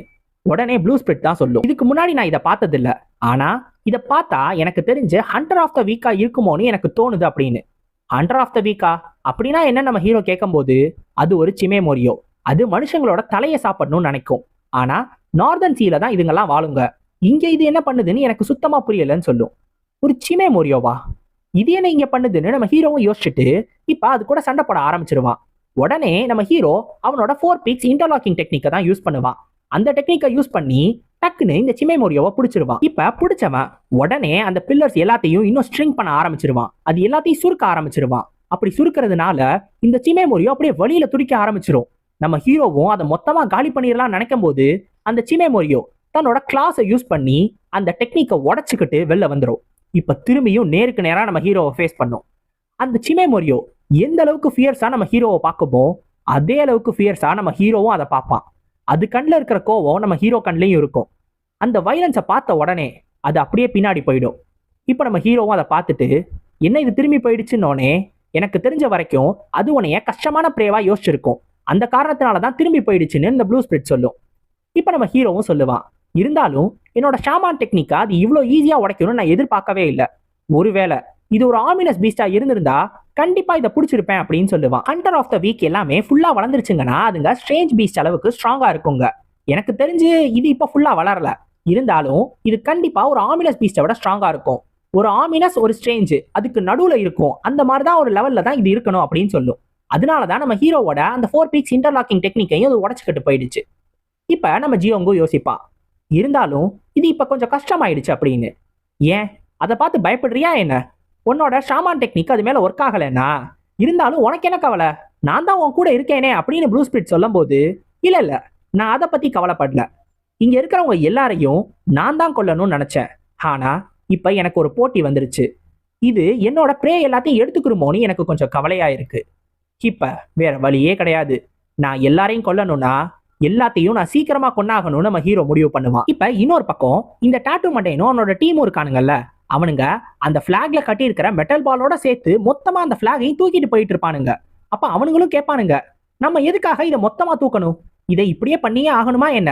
நீங்க மத்த பிளாக கண்டுபிடிக்கணும்னு சொல்றீங்க, அது எங்களுக்கு புரியுது, ஆனா இதை உடைச்சு எடுத்துட்டு போக கூடாதா அப்படின்னு அவனுங்க கேட்கும் போது, இல்ல நான் சொல்ற மாதிரியே செய்யுங்க, ஒருவேளை நான் யோசிக்கிறது கரெக்டா இருந்துச்சுன்னா கண்டிப்பா எல்லாமே சரியாதான் நடக்கும் அப்படின்னு அவனும் சொல்லுவான். இப்ப திரும்பியும் இந்த ஹண்டர் ஆஃப் த வீக்கை இவனுங்க ஃபேஸ் பண்ணுவானுங்க. இந்த ஹண்டர் ஆஃப் த வீக்கு திரும்பி இவனுங்களை பார்க்கும், அந்த பிளாகையும் பார்க்கும், பார்த்துட்டு அப்படியே பின்னாடி போயிடும். நான் தான் சொன்னேன்ல, இப்ப இந்த பிளாகை பார்த்து தான் அது போயிருக்கு. இந்த பிளாக்ல ஏதோ ஒரு டெக்னிக் இருக்கு, அதை பார்த்து தான் அது பயப்படுது. ஸோ இந்த பிளாக் நம்ம கூட இருக்கிற வரைக்கும் அது நம்மளை ஒண்ணுமே பண்ணாது. இருந்தாலும் நம்ம சீக்கிரமா போயாகணும். இன்னும் எத்தனை பேருக்கு இது தெரியும்னு எனக்கு தெரியல, ஆனா கண்டிப்பா நிறைய பேர் இந்த பிளாக்ல எழுதியிருக்கிற அந்த விஷயத்த கண்டுபிடிச்சிருப்பாங்க. அப்ப மற்ற பிளாகை நம்ம எடுக்கணும்னா நம்ம இன்னும் சீக்கிரமா போயாகணும்னு சொல்லி எல்லாரையும் வேக வேகமா நடக்க சொல்லுவான். இப்ப இது எல்லாம் ஒரு பக்கம் நடந்துகிட்டு இருக்கும். இன்னொரு பக்கம் இந்த மவுண்டெயின்ல ஒரு பக்கம் இருக்கும். அங்க நிறைய வேகன்ஸ்ல இந்த இறந்து போன நிறைய பசங்க எல்லாரையும் அதுல தூக்கி போட்டு மொத்தமா ஒரு இடத்துக்கு கொண்டு போயிட்டு இருப்பானுங்க. எல்லாம் வேக வேகமா ஒரு பிரிட்ஜை கடந்து ஒரு கிளிஃப் கிட்ட வந்துருவானுங்க.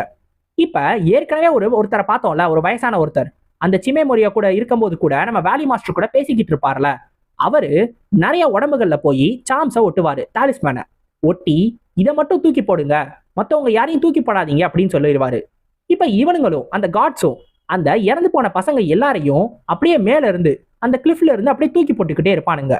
உடனே ஒரு புது கார்டும் கேட்பான், இது எல்லாத்தையும் நம்ம ஏன் பண்றோம், இவங்க எல்லாரையும் எரிச்சிடலாமே, எதுக்காக இந்த இடத்துல இருந்து தூக்கி போடுறோம், இது அதிக வேலை தானே அப்படின்னு கேட்கும்போது, எனக்கும் இதை பத்தி தெரியாது, கேள்வி கேட்காம என்ன சொல்றாங்களோ அதை மட்டும் பண்ணு, எனக்கு தெரிஞ்சு அநேகமா இங்கதான் ஏதோ ஃப்ளோ கனெக்ட் ஆகுதுன்னு நினைக்கிறேன், அதனாலதான் எல்லாத்தையும் தூக்கி போடுறாங்க, எனக்கும் அதெல்லாம் என்னன்னு தெரியாது, ஆனா சொல்ற வேலையை நம்ம செய்யறோம், நம்ம மேல இருக்கிறவங்கள்ட்ட கேள்வி கேட்டோம், நமக்கே இது ஆபத்தா முடிஞ்சிடும் அப்படின்னு சொல்லுவான். இப்ப இந்த புதுசா வந்த கார்டு யோசிப்பான், ஃப்ளோவை கனெக்ட் பண்ணுதா அப்படின்னா என்ன, எதுக்காக இத்தனை கார்ப்ஸையும் நம்ம இதுக்கு கீழே தூக்கி போடணும், ஏற்கனவே 100 பாடிஸ்க்கு மேல தூக்கி போட்டோம், இன்னும் எத்தனை அங்கே கிடக்குதோ யாருக்கு தெரியும், ஒருவேளை அப்படி என்னதான் இருக்கும் அப்படின்னு சொல்லி அவனுக்கும் பார்க்கணும்னு சொல்லி ஒரு எண்ணம் வரும். டக்குன்னு பார்த்தா இந்த வயசான ஆள் தான் அவன் பின்னாடி வந்து தொடுவாரு. பார்த்தா இவன் அந்த மலையோட உச்சியில வந்து நிப்பான். நான் எப்படி இங்க வந்தேன் எனக்கே தெரியலையே, எனக்கே தெரியாம இங்க வந்துட்டேன்னு அவன் யோசிக்கும் போது, நான் தான் சொன்னேன்ல உங்க யாரையும் கீழே பார்க்க கூடாதுன்னு, சொல்றத மட்டும் ஞாபகத்துல வச்சுக்கோங்க. எப்பையும் கீழே திரும்பி பாத்துறாதீங்க, இல்ல உங்களையும் அது பொசஸ் பண்ணிக்கிறோம் அப்படின்னு. பார்த்தா கீழே என்னமோ ஒரு பெரிய விஷயம் நடந்துகிட்டு இருக்கும். அந்த இடத்துல இருந்து நிறைய எனர்ஜியும் ஃப்ளோ ஆயிட்டு இருக்கும். இது என்னன்னு இப்ப தரல, ஆனா போக போக கண்டிப்பா தெரிய வந்துடும். இந்த சிமே மரியோவும் இதே மாதிரி கொண்டுட்டே வரும்போது அது அடுத்து ஃபேஸ் பண்றது நம்ம மோக்யூச்சனோட குரூப் தான். ஆனா நம்ம மோக்யூச்சனோட குரூப் கிட்ட ஒரு பிளாக் இருக்கும். அதை பார்த்ததும் இந்த சிமே மரியோ அப்படியே திரும்பி போயிடும். இப்ப மோக்யூச்சன் யோசிப்பான், சே இப்படி ஆயிடுச்சு அப்படின்னு. ஏற்கனவே 2 பேர் இறந்து போயிட்டானுங்களா, இப்ப இவனுங்க டீம்ல வெறும் 6 பேர் மட்டும்தான் இருக்கானுங்க. இப்ப இந்த மாதிரி ஒரு மான்ஸ்டர் வேற இருக்கு. இத உண்மையிலே தன்னால சர்வை பண்ண முடியாம போயிருமோ, இங்கே தான் இறந்து போயிருவேணும்னு நம்ம மோக்யூச்சனுக்கு தோண ஆரம்பிச்சிடும். ஆனா நம்ம மோக்யூச்சனுக்கு புரியாத ஒரு விஷயம் என்னன்னா, ஒருவேளை இந்த பீஸ்ட் தான் கொல்லுது, இல்ல தனியா வேற யாராவது சண்டை போட்டு செத்துக்கிறாங்க அப்படின்னா கண்டிப்பா அவங்களோட உடம்புல காயம் இருக்கும்.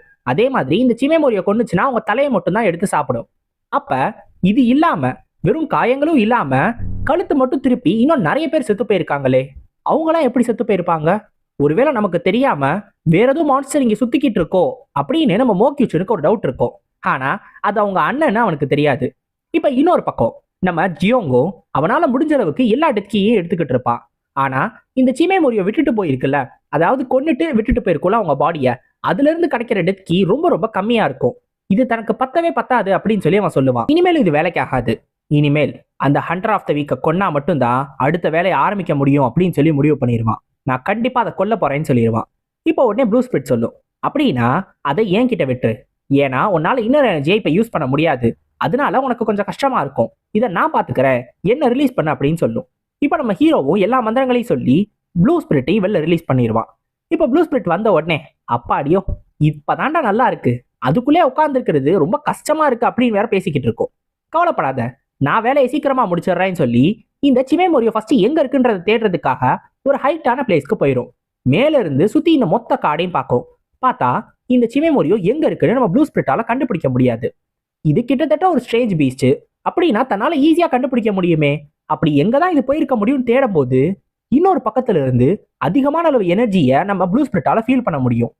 இது என்ன இவ்வளவு பெருசா இருக்கு, யாரா வேணாலும் இருக்கட்டும், இருந்தாலும் அவனுக்கு தைரியம் அதிகம் போலயே, இவ்வளோ எனர்ஜியும் ஒரே இடத்துல சேர்க்கிறான் அப்படின்னு சொல்லிட்டு நேரா நம்ம ஹீரோவை பார்க்க வந்து, மோர்டல் மோர்டல், நான் உனக்கு வேற ஒரு இன்ட்ரெஸ்டிங்கான விஷயத்த கண்டுபிடிச்சிருக்கேன், அதுவும் ஹண்டர் ஆஃப் த வீக்கை விட ரொம்ப இன்ட்ரெஸ்டிங்கா இருக்கும், உடனே வா அந்த இடத்துக்கு போவோம்னு சொல்லி நம்ம ஹீரோவை அந்த இடத்துக்கு கூட்டிட்டு போகும். அது வேற எந்த இடமும் கிடையாது. நம்ம இதுக்கு முன்னாடி ஒரு விஷயத்தை பத்தி பேசியிருப்போம்ல, நிறைய பணத்தை எடுத்து ஒரு இடத்துல தூக்கி போடுறானுங்க, அந்த இடத்துல அதிகமான அளவு எனர்ஜி சேருதுன்னு. இப்ப அந்த இடத்துக்கு தான் நம்ம ஹீரோவை கூட்டிட்டு வரும். அந்த இடத்துக்கு போகும்போதே நம்ம ஹீரோ கவனிப்பான், இங்க நிறைய டயர் மார்க்ஸ் இருக்கே, வீல்ஸை இழுத்துட்டு வந்திருக்காங்க, வேகன்ஸை இப்ப ரீசெண்டா தான் இழுத்துட்டு வந்திருக்கணும், எதுக்கு இங்க அப்படி என்ன பண்றாங்கன்னு இவனும் கிளிஃப் கிட்ட வந்துருவான். வந்த உடனே அந்த இடத்துல இருக்கிறது எல்லாமே ஒரு மாதிரி வித்தியாசமா அவனுக்கு ஃபீல் ஆகும். இப்ப ப்ளூ ஸ்பிரிட்டும் நம்ம ஹீரோவை பார்த்து கேட்கும், மோர்டல் உனக்கு கூ பாய்சன்னா என்னன்னு தெரியுமான்னு. நம்ம ஹீரோவும் தெரியும்னு சொல்லுவான். ஆக்சுவலா கூ பாய்சன் அப்படின்னா என்னன்னா, ஒரு ஜார் எடுத்துக்கிட்டு அதுல எக்கச்சக்க பாம்புகள், நிறைய தேள்கள்னு, நிறைய விஷம் இருக்கிற நிறைய பூச்சிகள்னு எல்லாத்தையும் உள்ள போடணும். ஸோ இப்படி உள்ள போட்டோம்னா எல்லாமே ஒரு கட்டத்துல அடிச்சுக்க ஆரம்பிக்குங்க. அப்படி அடிச்சுக்க ஆரம்பிச்சுச்சுங்கன்னா எல்லாரும் என்ன பண்ணுங்க, அதுங்களோட விஷத்தை வச்சுதான் மற்றதை கொல்ல ட்ரை பண்ணுங்க. ஸோ இந்த மாதிரி கொண்டுகிட்டே வந்தா மிச்சம் இருக்கிற அந்த ஒரு உயிரினம் அதுகிட்ட இருக்கிற விஷம் தான் இருக்கிறதுலே வெனமஸ் பாய்சனா இருக்கும். ஸோ அதை தான் கூ பாய்சன் சொல்லுவாங்க. ஸோ அந்த மாதிரி உருவாக்கப்படுற ஒன்று தான் கோ பாய்சன். அப்படின்னா இங்க கீழே இருக்குல்ல, இதுவும் கோ பாய்சன் தான் அப்படின்னு இந்த ப்ளூ ஸ்பிரிட்டும் சொல்லும். இது எப்பறா கோ பாய்சன் சொல்லுவாங்கன்னு சொல்லி கேட்டீங்கன்னா, அதுல என்ன சொல்லியிருந்தோம், நிறைய பாம்பு அப்படின்னு நிறைய கொடிய விஷயம் இருக்கிற ஒன்னா உள்ள போட சொன்னோம். இப்ப அதுக்கு பதிலா நிறைய ஈவில் ஸ்பிரிட்ஸா ஒரே இடத்துல போட்டா, அப்ப அந்த ஈவில் ஸ்பிரிட்ஸ் எல்லாம் அடிச்சுக்கிட்டு அதுல இருந்து வெளில வரக்கூடிய ஸ்பிரிட் உண்மையிலே ஸ்ட்ராங்கான ஒரு ஈவில் ஸ்பிரிட்டா இருக்கும்ல. அப்ப ரொம்ப மோசமா செத்த, அடி வாங்கி கோவத்தோட செத்த நிறைய சின்ன பசங்களை எடுத்து அவங்களோட பணத்தை இங்க போட்டா, அவங்களோட பணத்துல இருந்து வரக்கூடிய ஈவில் ஸ்பிரிட் எல்லாமே சண்டை போட ஆரம்பிக்கும்ல. அப்ப அதுல இருந்து ரொம்ப ஸ்ட்ராங்கான ஒரு ஈவில் ஸ்பிரிட் கிடைக்கும்ல. அப்ப நீங்க கேட்கலாம், அந்த ஈவில் ஸ்பிரிட்லாம் தப்பிச்சு போயிருமே அப்படின்னு. ஸோ அது தப்பிச்சு போகக்கூடாதுன்றதுக்காக நிறைய செயின்ஸ் இருக்கிற மாதிரியான சார்சரியை யூஸ் பண்ணியிருப்பாங்க. இப்ப இதை பத்தி நம்ம ஹீரோவும் கேட்பான். உடனே ப்ளூ ஸ்பிரிட் தான் சொல்லும், இதுவும் ஒரு ஷாமான் டெக்னிக் தான், நீ கோச்சானோட ஸ்பிரிட்டை இந்த உலகத்திலே கட்டி போடுறதுக்கு நீ எப்படி ஒரு டெக்னிக்கை யூஸ் பண்ணியோ அதுக்கு சிமிலரான ஒண்ணுதான். என்ன, அதை பெரிய லெவல்ல யூஸ் பண்ணி நிறைய ஸ்பிரிட்ஸை மொத்தமா கட்டி போட்டிருக்காங்க அப்படின்னு இந்த ப்ளூ ஸ்பிரிட் சொல்லும். ஸோ நிறைய சோல்ஸை ஒரே இடத்துல அடைச்சு வச்சிருக்காங்க. இந்த இடத்துல அந்த சோல்ஸ் எல்லாமே ஒண்ணுக்கு ஒண்ணு அடிச்சுக்கிறோங்க. இப்போ நம்ம ஜியோங் யோசிப்பா, உண்மையிலே இது சூப்பரா இருக்கு, பார்க்க உண்மையிலே அற்புதமா இருக்கு. இதுல இருந்து வரக்கூடிய ஸ்பிரிட் கண்டிப்பா ஸ்ட்ராங்கான ஸ்பிரிட்டா தான் இருக்கும். யாருக்கு தெரியும், இந்த கூ பாய்சன் நம்ம ப்ளூ ஸ்பிரிட் அளவுக்கு ரொம்ப ஸ்ட்ராங்கான ஒரு ஸ்பிரிட்டா கூட இருக்கலாம். இப்படி நம்ம ஹீரோ யோசிச்சுக்கிட்டு இருக்கும்போது ப்ளூ ஸ்பிரிட் சொல்லும், இதுதான் உன்னோட சான்ஸ். இந்த இடத்துல நிறைய டெத் கீ தான் மொத்தமா சேர்ந்துருக்கு. ஸோ ரிச்சுவல் ஆஃப் அட்டாச்மெண்ட்டை யூஸ் பண்ணி உன்னால எவ்வளோ எடுத்துக்க முடியுமோ அவ்வளோ எடுத்துக்கோன்னு சொல்லும் போது நம்ம ஹீரோ டைரக்டா உள்ள இறங்க ஆரம்பிச்சிருவான். நீ என்ன பண்றேன்னு கேட்கும்போது, இங்கே இருந்து மிச்ச மீதியை சாப்பிட்றதுக்கு நான் ஒன்றும் அவ்வளோ வேஸ்ட் கிடையாது, விருந்து எங்க நடக்குதோ அங்கேயே போக போறேன், இந்த மொத்த இடத்தோட சென்டருக்கு போக போறேன்னு சொல்லுவான். இந்த மொத்த எனர்ஜியும் கான்சென்ட்ரேட்டடா இருக்கும்ல அந்த இடத்துக்கு. உடனே இந்த ப்ளூ ஸ்பிரிட்டும் கேட்கும், உனக்கு என்ன சாகணும்னு ஆசையா? அங்க எத்தனை சோல்ஸ் ஒண்ணுக்கு ஒண்ணு அடிச்சுக்குதுங்கன்னு தெரியுமா? அதுங்க மட்டும் உயிரோட இருக்கிற உன்னை பார்த்துச்சுங்க, கண்டிப்பா சும்மா விடாதுங்க. அதுங்க டிவோர் ஆகிறதுக்கு பதிலா ஒன்ன மொத்தமா டிவோர் பண்ணிருங்க. உன்னால அதுல இருந்து தப்பிக்கவே முடியாதுன்னு சொல்லும் போது நம்ம ஹீரோ கேட்பான், ப்ளூ ஸ்பிரிட் நீ தானே சொன்ன இந்த ஹெவன் எர்த் அசோசியேஷன்ல என்னால ஒண்ணுமே பண்ண முடியாது, நான் வெறும் ஃபர்ஸ்ட் ரேட் அப்படின்னு. அப்ப என்னோட லெவல் இன்க்ரீஸ் பண்றதுக்கு ஒரு சான்ஸ் கிடைச்சிச்சுன்னா அந்த ரிஸ்க் எடுக்கிறதுல என்ன தப்பு இருக்கு? அதுவும் இல்லாம உன்னோட ரிவெஞ்சை சீக்கிரமா முடிக்கிறதுக்கான சான்ஸ் இப்ப இருக்கு, அதை எடுக்கிறதுல எந்த தப்பும் கிடையாது. ட்ரை பண்றதுல என்ன பெருசா வந்துட போகுது? அதுவும் இல்லாம நான் இதெல்லாம் விட்டுட்டு போற ஆளே கிடையாது, கண்டிப்பா உள்ளே போறேன்னு சொல்லி உள்ள குதிச்சிருவான். இப்ப உயிரோட இருக்கிற ஒரு பாடியை பார்த்ததும் எல்லா சோல்ஸும் உயிரோட இருக்கிற பாடி, அவனை பிடிங்க, அதுதான் நமக்கு வெசல்னு சொல்லி எல்லா பக்கம் இருந்தும் இந்த சோல்ஸ் நம்ம ஹீரோவை அட்டாக் பண்றதுக்காக வரும். இப்ப நம்ம ஹீரோ கிட்ட ஏற்கனவே ஒரு ரிங் இருக்கு, அந்த ஷாமான் ஷோ கொடுத்த ரிங்கு. அந்த ஷாமான் ஷோ கொடுத்த ரிங்கு எந்த விதமான டெக்னிக்ஸும், அதாவது எந்த விதமான மந்திரங்களையும் சொல்லாம தானாவே அவனால ஷாமான் டெக்னிக்ஸை யூஸ் பண்ண முடியும். சின்ன சின்ன ஸ்பெல்ஸ் மட்டும் தான் யூஸ் பண்ண முடியும், ரொம்ப பெரிய லெவல்ல கிடையாது. அதை யூஸ் பண்றதுக்காக அந்த ரிங்ல ஒரு சர்டைன் பவர் இருக்கும். இதை பத்தி ப்ளூ ஸ்பிரிட்டும் சொல்லியிருக்கோம். இப்ப அந்த பவரை நம்ம ஹீரோ வெளில கொண்டு வரணும்னு நினைப்பான். அதுல இருக்கிற மொத்த பவரையும் யூஸ் பண்ணி அவனோட மந்திரங்களை சொல்லி ஒரு பெரிய பேரியர் டெக்னிக்கை யூஸ் பண்ணுவான். Seal of the 9 words vital technique. இந்த ஒரு டெக்னிக்கை யூஸ் பண்ணதும் நம்ம ஹீரோவை சுத்தி ஒரு பெரிய பேரியர் வந்துடும். இந்த பேரியரை தாண்டி சுத்தி இருக்கிற எந்த ஸ்பிரிட்டாலையும் நம்ம ஹீரோவை ஒண்ணுமே பண்ண முடியாது. அது அந்த பேரியரே அந்த ஸ்பிரிட்ஸ் எல்லாத்தையும் வெளில தள்ள ஆரம்பிச்சிடும். ஸோ நம்ம ஹீரோவுக்கு இது கொஞ்சம் யூஸ்ஃபுல்லான ஒண்ணுதான். இப்ப அவன் கண்ணு முன்னாடி விருந்து சூடா இருக்கு. இப்ப ஆரம்பிக்கலாமா? இந்த பேரியர்ஸ் இருந்தாலும் எல்லா ஸ்பிரிட்டும் நம்ம ஹீரோவை தொடுறதுக்காக வருங்க. நம்ம ஹீரோ டைரக்டா அந்த தண்ணிக்குள்ள போய் குதிச்சிருவான். பக்கத்துல ஒரு ஓட மாதிரி இருந்துச்சுல, அந்த தண்ணிக்குள்ள குதிச்ச உடனே அப்பயுமே எல்லா ஸ்பிரிட்ஸும் நம்ம ஹீரோவை தொடுறதுக்காக வருங்க. பேரியர் இருக்கு அப்படின்றத பத்தி எல்லாம் அதுங்க கவலையப்படாதுங்க. அதுங்க எல்லாமே நம்ம ஹீரோவோட உடம்பை எடுத்தே ஆகணும் அப்படின்றதுக்காக எல்லாம் அந்த பேரியரை தாண்டியும் வந்து அட்டாக் பண்ணணும் ட்ரை பண்ணுங்க. ஏற்கனவே அந்த ஷாமான் கிட்ட இருந்து எடுத்த புக்ல நம்ம ஹீரோ இதை பத்தி படிச்சிருப்பான். அதாவது நார்மலா நிலத்துல வாழ்ற ஸ்பிரிட்ஸை விட இந்த மாதிரி தண்ணியில இருக்கிற ஸ்பிரிட்ஸ் எல்லாமே ரொம்ப ரொம்ப ஆபத்தானதாகவும் ஆக்ரோஷமானதாகவும் இருக்கும். அந்த ஒரு காரணத்தினாலதான் இதுங்க எல்லாம் இவ்வளவு ஆவேசமா செயல்படுதுங்க. சோ இப்ப இந்த பேரியர் மட்டும் பத்தாது அப்படின்றது நம்ம ஹீரோவுக்கு புரிஞ்சிடும். உடனே வஜ்ரா ஃபிங்கர் அப்படின்னு ஒரு டெக்னிக்கை யூஸ் பண்ணி சுத்தி எல்லா ஸ்பிரிட்ஸையும் காலி பண்ண ஆரம்பிச்சிருவான், அப்படியே எரிக்க ஆரம்பிச்சிருவான். இப்ப இந்த தண்ணியெல்லாம் தாண்டி இந்த கூ பாய்சனோட சென்டருக்கு வரணும்ல, சோ தண்ணியில இருந்து அப்படியே ஜம்ப் பண்ணி பொழந்துக்கிட்டு வெளில வந்து நிப்பான். அவ்வளவுதான், ஜஸ்ட் மிஸ்ல தப்பிச்சிட்டோம், இதுங்க கிட்ட இருந்து இப்படியே போயிடலாம் நினைக்கும் போது அப்பயே தண்ணிக்குள்ள இருந்து வந்து நம்ம ஹீரோவை திரும்பி தண்ணிக்குள்ள பிடிச்சி இழுக்க ஆரம்பிச்சிருங்க. அப்ப கரெக்டான நேரத்துல நம்ம ப்ளூ ஸ்பிரிட் தான் வந்து நீங்களாம் என்ன பண்ணிக்கிட்டு இருக்கீங்கன்னு ஒரே ஒரு வெட்டு. இந்த மாதிரி சின்ன பசங்க யாருக்குமே புரியவே புரியாதா? இது என்னோடது, வேற யாரையும் தொடவிட மாட்டேன்னு நம்ம ஹீரோவை பார்த்து சொல்லும். இப்ப ப்ளூ ஸ்பிரிட்டை பார்த்த உடனே எல்லா ஸ்பிரிட்ஸும் அங்கிருந்து பயந்து ஓடிடுங்க. இப்ப ப்ளூ ஸ்பிரிட்டும் சொல்லும், இந்த மாதிரிதான் என் பேச்சை கேட்காம நீயாவது உள்ள வந்து குதிச்சீன்னா இந்த மாதிரிதான் நடக்கும் அப்படின்னு. ஆனா நம்ம ஜியோங்க என்ன சொல்லுவானா, எனக்கு தெரியும் நீ கரெக்டான டைம்ல வருவ அப்படின்னு. புரியலையேன்னு ப்ளூ ஸ்பிரிட் கேட்கும் போது, நீ கண்டிப்பா வந்து என்னை காப்பாத்துவேன்னு எனக்கு நல்லா தெரியும், அதனாலதான் நானா உள்ள குதிச்சேன் அப்படின்னு சொல்லுவான். இதை கேட்டதும் என்னையே ஏமாத்திட்டியா பைத்தியக்கார மோர்டல் அப்படின்னு ப்ளூ ஸ்பிரிட் கத்திக்கிட்டு இருக்கும். இருந்தாலும் நம்ம ஹீரோ நினைச்ச அளவுக்கு இந்த சிச்சுவேஷன் ஒன்றும் அவ்வளோ மோசமா இல்லை. ஏன்னா சுத்தி இருக்கிற ஸ்பிரிட்ஸ் எல்லாம் அப்படியே வேடிக்கை தான் பார்த்துக்கிட்டு இருக்கோங்க, எதுவும் வந்து நம்ம ஹீரோவை அட்டாக் பண்ணாதுங்க. அதுக்கான காரணம் நம்ம ப்ளூ ஸ்பிரிட் பக்கத்துல இருக்கிறதுனால. உண்மையிலே நீ சூப்பர் தான் அப்படின்னு சொல்லி நம்ம ஹீரோ சொல்லிக்கிட்டு இருக்கும் போது இந்த ப்ளூ ஸ்பிரிட் சொல்லும், இதுங்களை பார்த்து பயந்தா நான் உன்னை உள்ள குதிக்க வேணான்னு சொன்னேன், உன்னை சுத்தி இன்னும் நல்லா பாரு அப்படின்னு சொல்லும். அப்பதான் நம்ம ஹீரோ கவனிப்பான், நிறைய வித்தியாசமான ரொம்ப கொடிய பேய்கள் எல்லாம் சுத்திக்கிட்டு இருக்குங்க. இதுங்க எல்லாமே வெஞ்ச்ஃபுல் ஸ்பிரிட்ஸ். அதாவது துரோகத்தினால செத்து அதனால பழி வாங்கணும் அப்படின்னு ஒரு வெறியோட இருக்குங்கள, ரிவெஞ்ச் எடுக்கணும்னு சொல்லி நம்ம ப்ளூ ஸ்பிரிட் மாதிரியும் நம்ம ஹீரோ மாதிரியோ. ஸோ அந்த மாதிரி இருக்கிற ஸ்பிரிட்ஸ் எல்லாமே சுத்தமா பயப்படவே பயப்படாதுங்க. அதுங்களுக்கு ஒரு பாடி வேணும்னா கண்டிப்பா அதை எடுத்தே தீருங்க. ஸோ அதுங்களும் இப்ப கரெக்டான டைமுக்கு வெயிட் பண்ணிக்கிட்டு இருக்குங்க. இதையும் தாண்டி இருக்கிறதுலே ரொம்ப ஆபத்தானது இது எல்லாத்துக்கும் சென்டர்ல இருக்குல்ல அந்த இடம். அந்த இடத்துக்கு மட்டும் நீ போன கண்டிப்பா உன்னால உயிரோட திரும்பவே முடியாதுன்னு நம்ம ப்ளூ ஸ்பிரிட் சொல்லும். ஸோ அதனால இப்பவே இது எல்லாத்தையும் விட்டுட்டு நீ இந்த இந்த இடத்துல இருந்தே உன்னோட டெத்கியை முடிஞ்ச அளவுக்கு எடுத்துக்கோன்னு சொல்லும் போது நம்ம ஹீரோ அவனோட ட்ரெஸ்ஸை கழட்ட ஆரம்பிச்சிருவான். இப்ப எல்லாம் ஓகேவா இருக்கும், இந்த இடத்துல பண்ணா யாருக்கும் தெரியாது அப்படின்னு. உடனே இதை பார்த்துட்டு ப்ளூ ஸ்பிரிட் நீ என்ன பண்ணிக்கிட்டு இருக்க அப்படின்னு கேட்கும்போது, நான் இதை ஆரம்பத்திலே பண்ணணும் தான் நினைச்சேன், ஆனா அப்ப இதை வச்ச உடனே இதை என்னால எடுக்க முடியல, கொஞ்சம் எனக்கு டைம் தேவைப்பட்டுச்சுன்னு சொல்லுவான். அந்த ஃபார்பிடன் பாத்லாக் அதை அப்படியே அவனோட ரிச்சுவல் ஆஃப் அட்டாச்மெண்ட்டை யூஸ் பண்ணி கையோட எடுத்துருவான். அதை பார்த்தோன்னே ப்ளூ ஸ்பிரிட்க்கு ஆச்சரியமா இருக்கும். இரு ஃபார்பிடன் பாத்லாக்க கண்ணை கூட சிமிட்டாம நீ எடுத்துட்டியா அப்படின்னு. நார்மலா இந்த ஃபார்பிடன் பாத்லாக்க நம்மளா எடுக்கணும்னு ட்ரை பண்றது உண்மையிலே ரொம்ப ரொம்ப ஆபத்தான ஒண்ணு. அது மட்டும் கிடையாது, அது முதுகுல குத்தி இருக்கிறதுனால அதை எடுக்கும் போது அதிகமான அளவு வலி ஏற்படும். ஆனா நம்ம ஹீரோ என்னடானா அதை என்னமோ அசால்ட்டா இப்படி ஊசி குத்துனதை எடுத்த மாதிரி இப்படி டக்குன்னு எடுத்து புடுங்கி போட்டு போயிருவான். அது மட்டும் கிடையாது, இவன் ரிச்சுவல் ஆஃப் அட்டாச்மெண்ட்டை தன்னோட விரல்ல மட்டும் கான்சென்ட்ரேட் பண்ணி அதை வச்சு இந்த ஃபார்பிடன் பாத்லாக்க ரிமூவ் பண்ணுவான். இதுவும் இந்த டெக்னிக்கை இப்படியெல்லாம் யூஸ் பண்ண முடியுமான்னு நம்ம ப்ளூ ஸ்பிரிட்கே ஆச்சரியமா இருக்கும். என்ன சொல்றதுன்னு அதுக்கு தெரியவே தெரியாது. நம்ம ஹீரோ உடனே இருக்கிற எல்லா நீடில்ஸையும் வெளில எடுத்துருவான். இப்ப நம்ம ஹீரோவோட எனர்ஜி மொத்தமா ரைஸ் ஆக ஆரம்பிச்சிடும். ஆரம்பத்துல இந்த ஃபார்பிடன் பாத்லாக் இருந்ததுனால நம்ம ப்ளூ ஸ்பிரிட்டால இவனோட எனர்ஜி எந்த அளவுக்கு ரைஸ் ஆயிருக்குன்னு தெரியல. ஆனா தான் நினைச்சதை விட இது உண்மையில ரொம்ப அதிகமா இருக்கு. இப்ப மட்டும் இதை ஒழுங்கா அவன் எல்லாத்தையும் யூஸ் பண்ணானா கண்டிப்பா இயர்லி சுப்ரீம் பீக்கு அவன் ஈஸியாவே போயிடுவான். இப்ப நம்ம ஜியோங்க சொல்லுவான் இப்பதான் கொஞ்சம் பெட்டரா இருக்கு அப்படின்னு. உடனே ப்ளூ ஸ்பிரிட்டும் கேட்கும் இதுக்காக தான் வெயிட் பண்ணிக்கிட்டு இருந்தியான்னு. ஆமா நீ தானே சொன்ன ஒருவேளை எக்ஸ்பர்ட் மார்ஷியல் ஆர்டிஸ்டா இருந்தாங்கன்னா என்னோட கீயை ஈஸியா டிடெக்ட் பண்ணிடுவாங்கன்னு.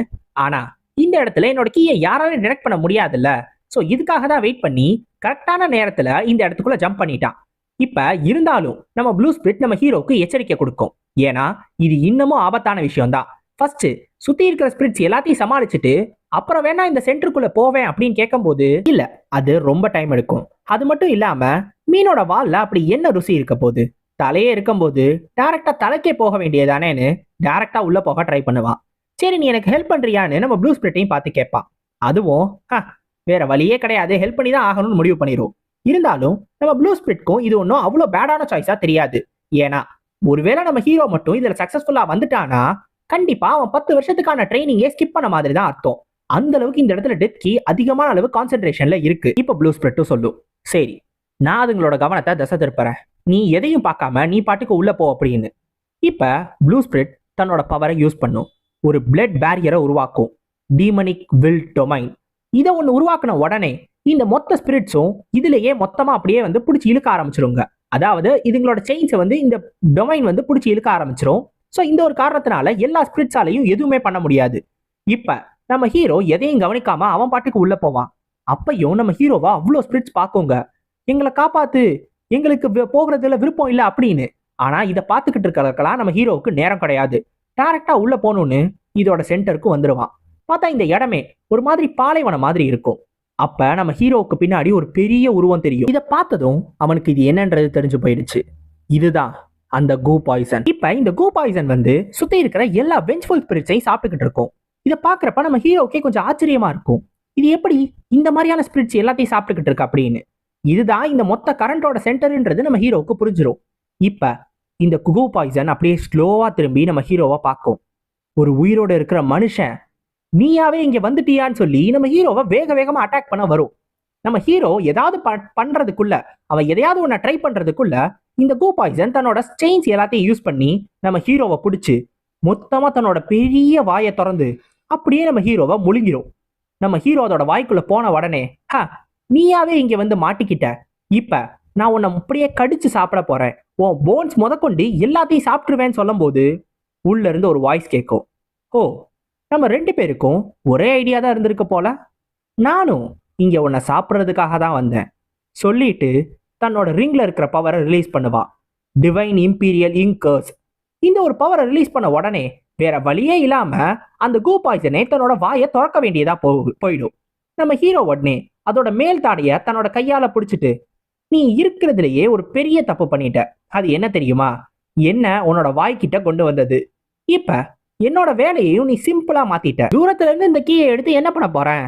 நான் டைரக்டா உன் உடம்புக்குள்ள இருந்து அதை எடுத்துக்கிறேன்னு ரிச்சுவல் ஆஃப் அட்டாச்மெண்ட்டை யூஸ் பண்ணி அந்த கீயை எடுக்கிறதுக்கு நம்ம ஹீரோ ரெடி ஆயிருவான். பார்த்தா உள்ள இருக்கிற ஸ்பிரிட்ஸை கண்ட்ரோல் பண்ணி அப்பயும் உள்ள இருந்து நிறைய கைகள் வந்து நம்ம ஹீரோவை பிடிச்சி உள்ள இழுக்க ஆரம்பிச்சிடும். இந்த கூ பாய்சன் நம்ம ஹீரோவை மொத்தமா உள்ள இழுத்து, கண்டிப்பா உன்னைய நான் இன்னும் துன்புறுத்த போறேன், உன்னால ஒண்ணுமே பண்ண முடியாது, உன்னை மொத்தமா முழுங்குறேன் பாருன்னு உள்ள இழுத்துட்டு போயிடும். நம்ம ஹீரோ உள்ள போன உடனே ஒரு வெளிச்சமான இடம். இது எந்த இடம் நம்ம யோசிச்சுக்கிட்டே இருப்பான். அப்ப பின்னாடி ஒரு அப்பாவும் அவரோட 2 பசங்களும் தெரிவாங்க. இப்ப இதை பார்த்ததும் நம்ம ஹீரோவுக்கு தெரிஞ்சிடும், இது எல்லாமே அந்த கூ பாய்சனோட மெமரிஸ் தான். அது உயிரோட இருக்கும்போது நடந்த விஷயங்கள், அதோட பாஸ்ட் அப்படின்னு. இப்ப இந்த 2 அண்ணன் தம்பிகளும் இந்த கார்ட்ஸ் டெத் வேலியில இருக்குல்ல, அந்த ஃபர்ஸ்ட் ட்ரையல் எடுத்துக்கிறதுக்காக வந்திருப்பானுங்க. அப்ப அவங்க தம்பி கிட்ட அவங்க அண்ணன்காரன் ஒரு மார்பிளை கண்டுபிடிச்சு, இந்தா இதை எடுத்துட்டு நீ போய் பாஸ் ஆயிடு, நான் கண்டிப்பா இன்னொன்னு கண்டுபிடிச்சிருவேன்னு சொல்லி அவங்க தம்பியை போக சொல்லிடுவான். அவங்க தம்பி போனதும் அவங்க அண்ணன் திரும்பியும் தேட ஆரம்பிச்சிருவான்.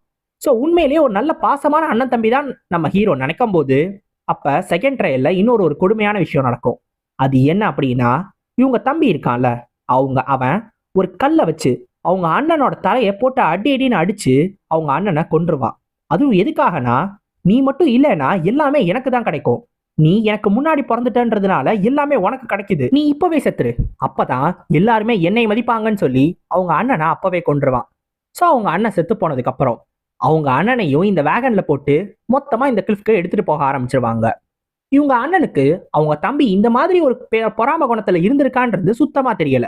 அதனாலதான் இப்படி இறந்து போயிட்டான்னு நம்ம ஹீரோ யோசிப்பான். ஸோ அப்படிதான் அவங்க அண்ணனையும் இந்த இடத்துக்குள்ள தூக்கி போட்டிருப்பாங்க. இவங்க அண்ணன் உள்ள வந்ததுக்கு அப்புறம் தன்னோட வாழ்க்கை ஏன் இப்படி இருக்கணும், தான் இந்த மாதிரியான ஒரு வாழ்க்கையை வாழ்ந்துட்டு ஸ்பிரிட்டா மாறும்போது கூட என்னை ஏன் மற்றவங்க சாப்பிடணுமா, ஏன் இதெல்லாம் இப்படி தனக்கு நடக்குது அப்படின்னு யோசிச்சுக்கிட்டு இருந்திருப்பான். இது தன்னோட விதியோ அப்படின்னு நம்ம யோசிச்சுக்கிட்டு இருக்கும் போது சுத்தி இருக்கிற ஸ்பிரிட்ஸ் எல்லாமே அவனை சாப்பிட்றதுக்காக வந்திருக்குங்க. அப்படி வந்ததுங்க தன்னை தொடுறதுக்கு முன்னாடி, இல்ல இதை என்னால ஏத்துக்க முடியாது, இதுதான் என்னோட விதினா அந்த விதியை நான் மாத்தி எழுததான் போறேன், அதை நான் மறுக்கிறேன்னு சொல்லி சுத்தி இருக்கிற எல்லா ஸ்பிரிட்ஸையும் இவன் சாப்பிட ஆரம்பிச்சிருவான். அதுங்க கூட சண்டை போட்டு அதுங்க எல்லாரையும் இவன் டிவோர் பண்ண ஆரம்பிச்ச உடனே இவன் இன்னும் ஸ்ட்ராங்கா மாற ஆரம்பிச்சிருவான். இங்க இருக்கிற எல்லா ஸ்பிரிட்ஸையும் அப்படிதான் சாப்பிட ஆரம்பிச்சான். இப்ப அப்படிதான் அவன் கூ பாய்சனாவும் உருவாகி இருக்கான். இவன் ஸ்ட்ராங்கா மாற மாற மாற அங்க இருக்கிற எந்த ஸ்பிரிட்ஸாலையும் இவனை எதிர்த்து ஒண்ணுமே பண்ண முடியாது. இந்த கரண்டோட சென்டர்ல போய் அவன் உட்காந்துக்கிட்டான். இப்ப நம்ம ஹீரோவை சுத்தி எல்லா ஸ்பிரிட்ஸும் அப்படியே சுத்த ஆரம்பிச்சிருங்க. நம்ம ஹீரோவை அப்படியே மொத்தமா முழுங்கணும் ட்ரை பண்ணுங்க. இந்த ஸ்பிரிட்ஸோட எமோஷன்ஸ் எல்லாமே நம்ம ஹீரோவை அஃபெக்ட் பண்ண ஆரம்பிச்சிடும். எல்லாமே நெகட்டிவ் எமோஷன்ஸ் தான். கோபம், வருத்தம், பேராசைன்னு எல்லா மோசமான எமோஷன்ஸோட இறந்து போன ஸ்பிரிட்ஸோட மொத்த எமோஷன்ஸையும் நம்ம ஹீரோ ஃபீல் பண்ணுவான். ஆனா இது அவனோட எமோஷனையும் வெளில கொண்டு வரும். நம்ம ஹீரோவுக்கு இருக்கிறதெல்லாம் ஒரே ஒரு எமோஷன் மட்டும்தான், அவனோட ரிவெஞ்ச்கான எமோஷன். அதை ஃபீல் பண்ண ஆரம்பிச்ச உடனே இந்த இடத்துல தான் சாகக்கூடாதுன்றத முடிவு பண்ணிடுவான். உடனே திரும்பி தன்னோட கையை வெளில நீட்டி ரிச்சுவல் ஆஃப் அட்டாச்மெண்ட்டை யூஸ் பண்ண ஆரம்பிச்சிருவான். Thought aid shattering techniques. திரும்பி ரிச்சுவல் ஆஃப் அட்டாச்மெண்ட்கான மொத்த மந்திரத்தையும் சொல்லி முடிச்ச உடனே இந்த மொத்த இடமும் அப்படியே ஒரு மாதிரி உள்ள போக ஆரம்பிச்சிடும். இப்ப இது எல்லாத்தையும் வெளில இருந்து பார்த்துக்கிட்டு இருக்கிற நம்ம ப்ளூ ஸ்பிரிட்கே அதிர்ச்சியா இருக்கும். இப்ப நம்ம ஹீரோவுக்கும் அந்த ப்ளூ ஸ்பிரிட்க்குமான ஒரு கனெக்ஷன் இருக்கும்ல, அந்த ஒரு சிவப்பு கலர் த்ரெட், அதுவே ஷேக் ஆக ஆரம்பிச்சிடும்.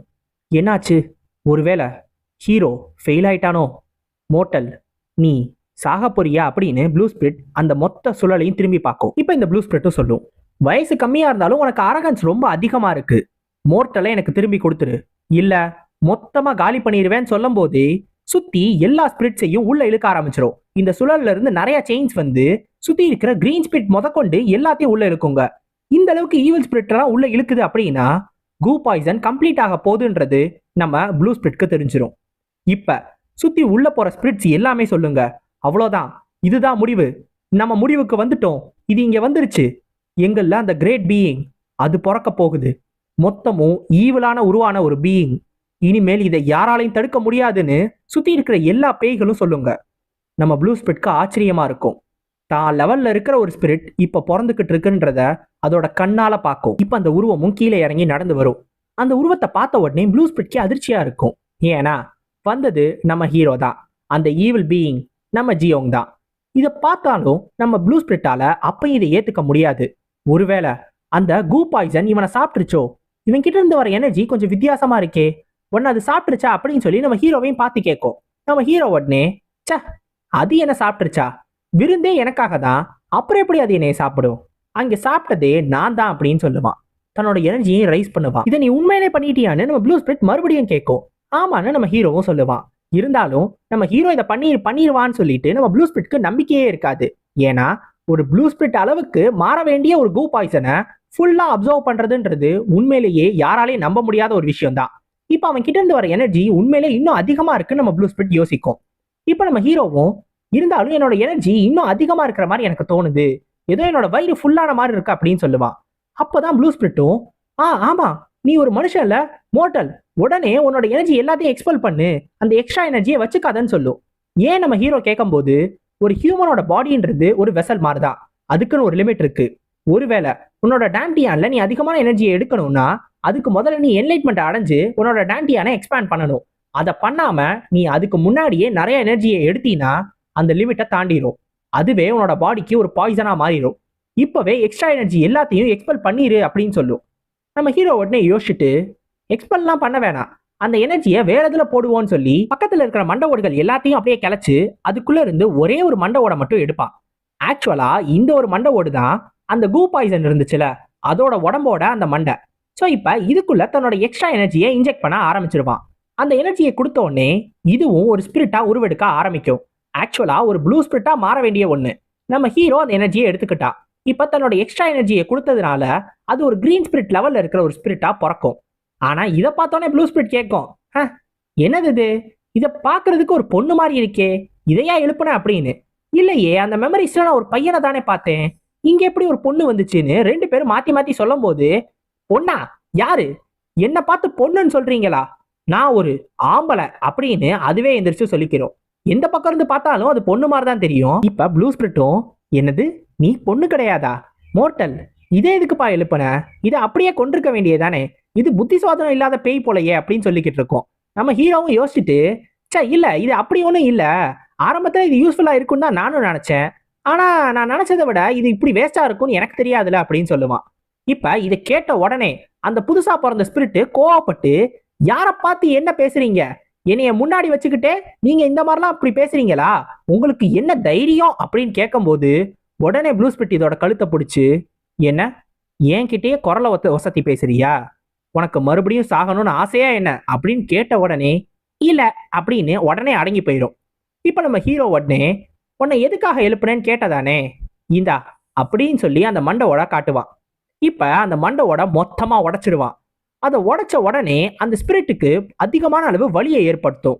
ஏன்னா நார்மலா ஒரு ஸ்பிரிட்டோட ரூட்டை டெஸ்ட்ராய் பண்ணிட்டோம்னா அவங்களுக்கு அதிகமான அளவு வலி ஏற்படும்.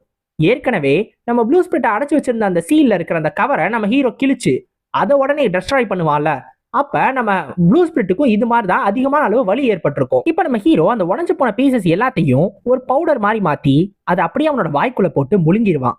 அதை அவன் முழுங்கினதும் ஒரு சிவப்பு கலர் த்ரெட் இவங்க ரெண்டு பேருக்குள்ளேயும் ஃபார்ம் ஆயிடும். அவ்வளவுதான். இப்ப இந்த ஸ்பிரிட்டும் நம்ம ஹீரோவோட ஃபெமிலியர் ஸ்பிரிட்டா மாறிடுச்சு.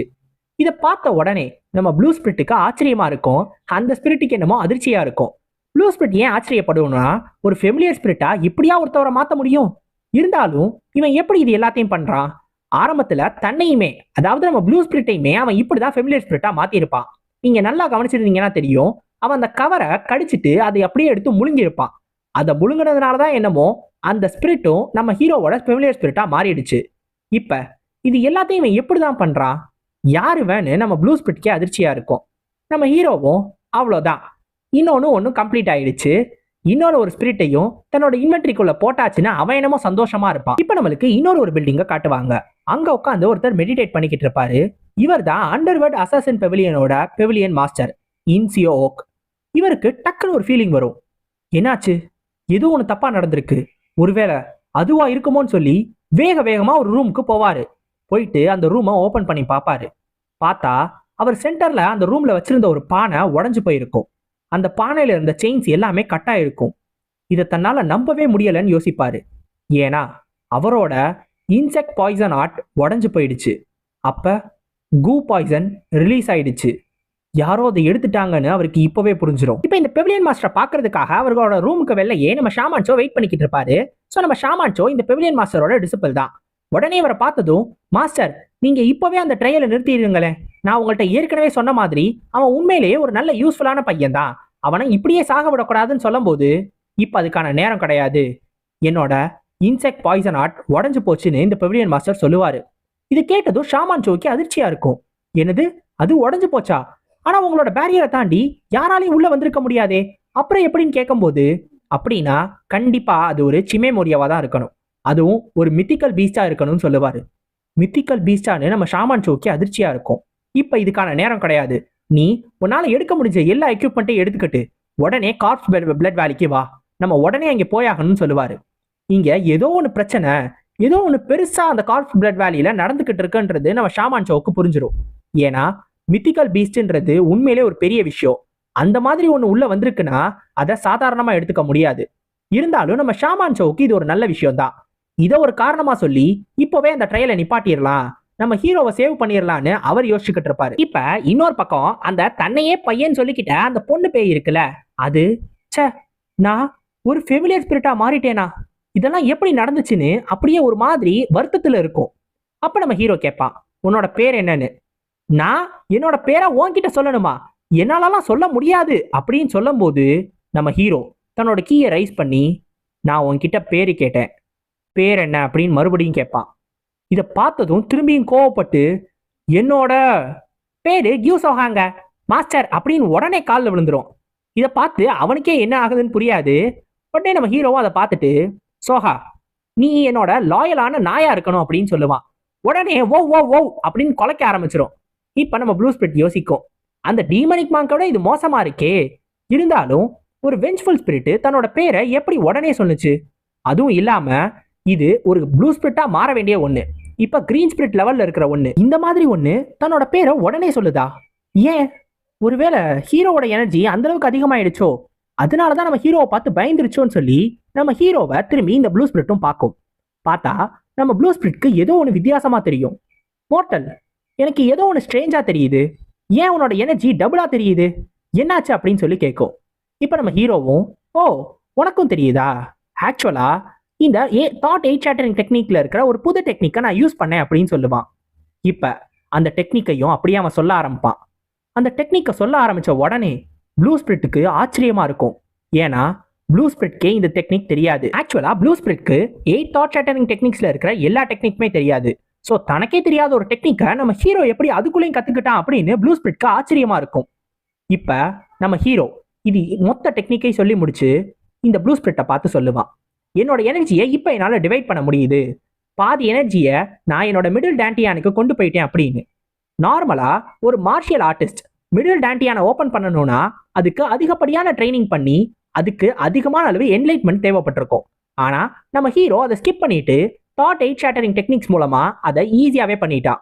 இப்ப நம்ம ஹீரோ கிட்ட இருக்கிற எனர்ஜி நார்மலா அல்டிமேட் பீக்ல இருக்கிறவங்களோட எனர்ஜி அளவுக்கு இருக்கு. ஸோ அல்டிமேட் பீக்ல இருக்கிற மற்ற மார்ஷியல் ஆர்டிஸ்டை விட நம்ம ஹீரோ இப்ப டபுள் மடங்கு ஸ்ட்ரென்த்தோட இருப்பான், அவங்கள விட டபுள் டைம் ஸ்ட்ராங்கரா இருப்பான். இப்ப நம்ம ஹீரோவும் வெளில வந்து பார்ப்பான்.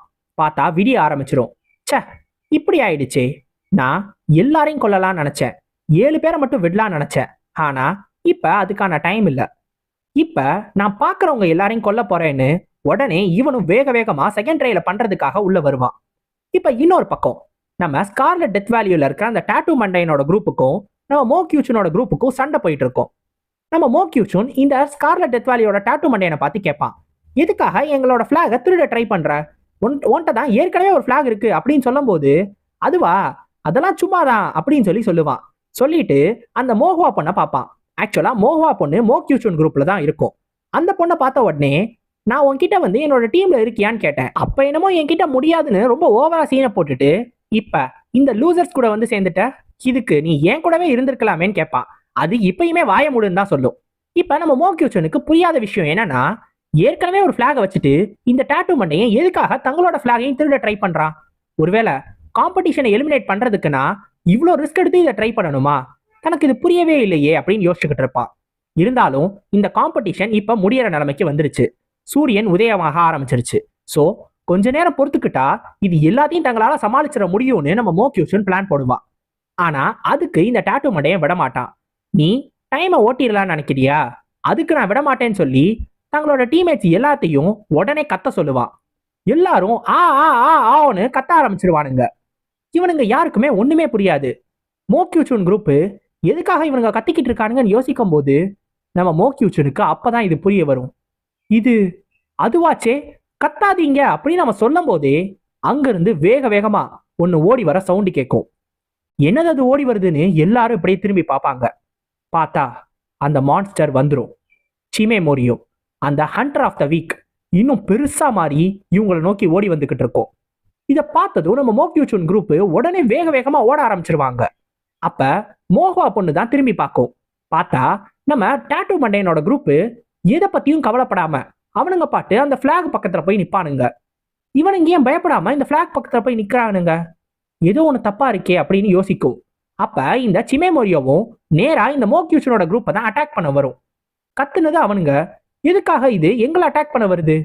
ஏதோ ஒண்ணு தப்பா இருக்கு, கண்டிப்பா அந்த பிளாக்ல தான் ஏதோ ஒண்ணு இருக்கு அப்படின்னு அந்த பொண்ணுக்கு புரிஞ்சிடும்.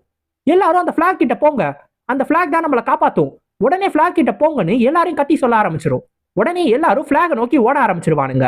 இந்த பொண்ணு கடைசியா தான் ஓடி வரும். அந்த பொண்ணு வேகமா ஓடி தப்பிச்சிடலாம் நினைக்கும் போது இந்த சிமே மோரியோ கரெக்டா அட்டாக் பண்ணிடும். அந்த அட்டாக்குக்கு அந்த பொண்ணு கீழே விழுந்துரும். இப்போ உடனே இந்த டாட்டூ மண்டையை சொல்லுவான், ரொம்பலாம் என் மேல கோவப்படாத, காம்படிஷன் வந்துருச்சுன்னா அப்படிதான் இருக்கும், அதனால நீயும் செத்து போயிரு அப்படின்னு சிரிச்சுக்கிட்டே அவனும் அவனோட குரூப்பும் சொல்லுவானுங்க. இப்ப இந்த பொண்ணு வேற வழியே இல்லாம அங்கேயே இருக்கும். ஏன்னா இந்த காயம் ரொம்ப பெருசா இருக்கும். அந்த பொண்ணால எந்திரிச்சு போற அளவுக்கு ஸ்ட்ரென்த் இருக்காது. ஏற்கனவே அந்த பொண்ணு ரொம்ப நேரம் சண்டை போட்டிருக்கும்.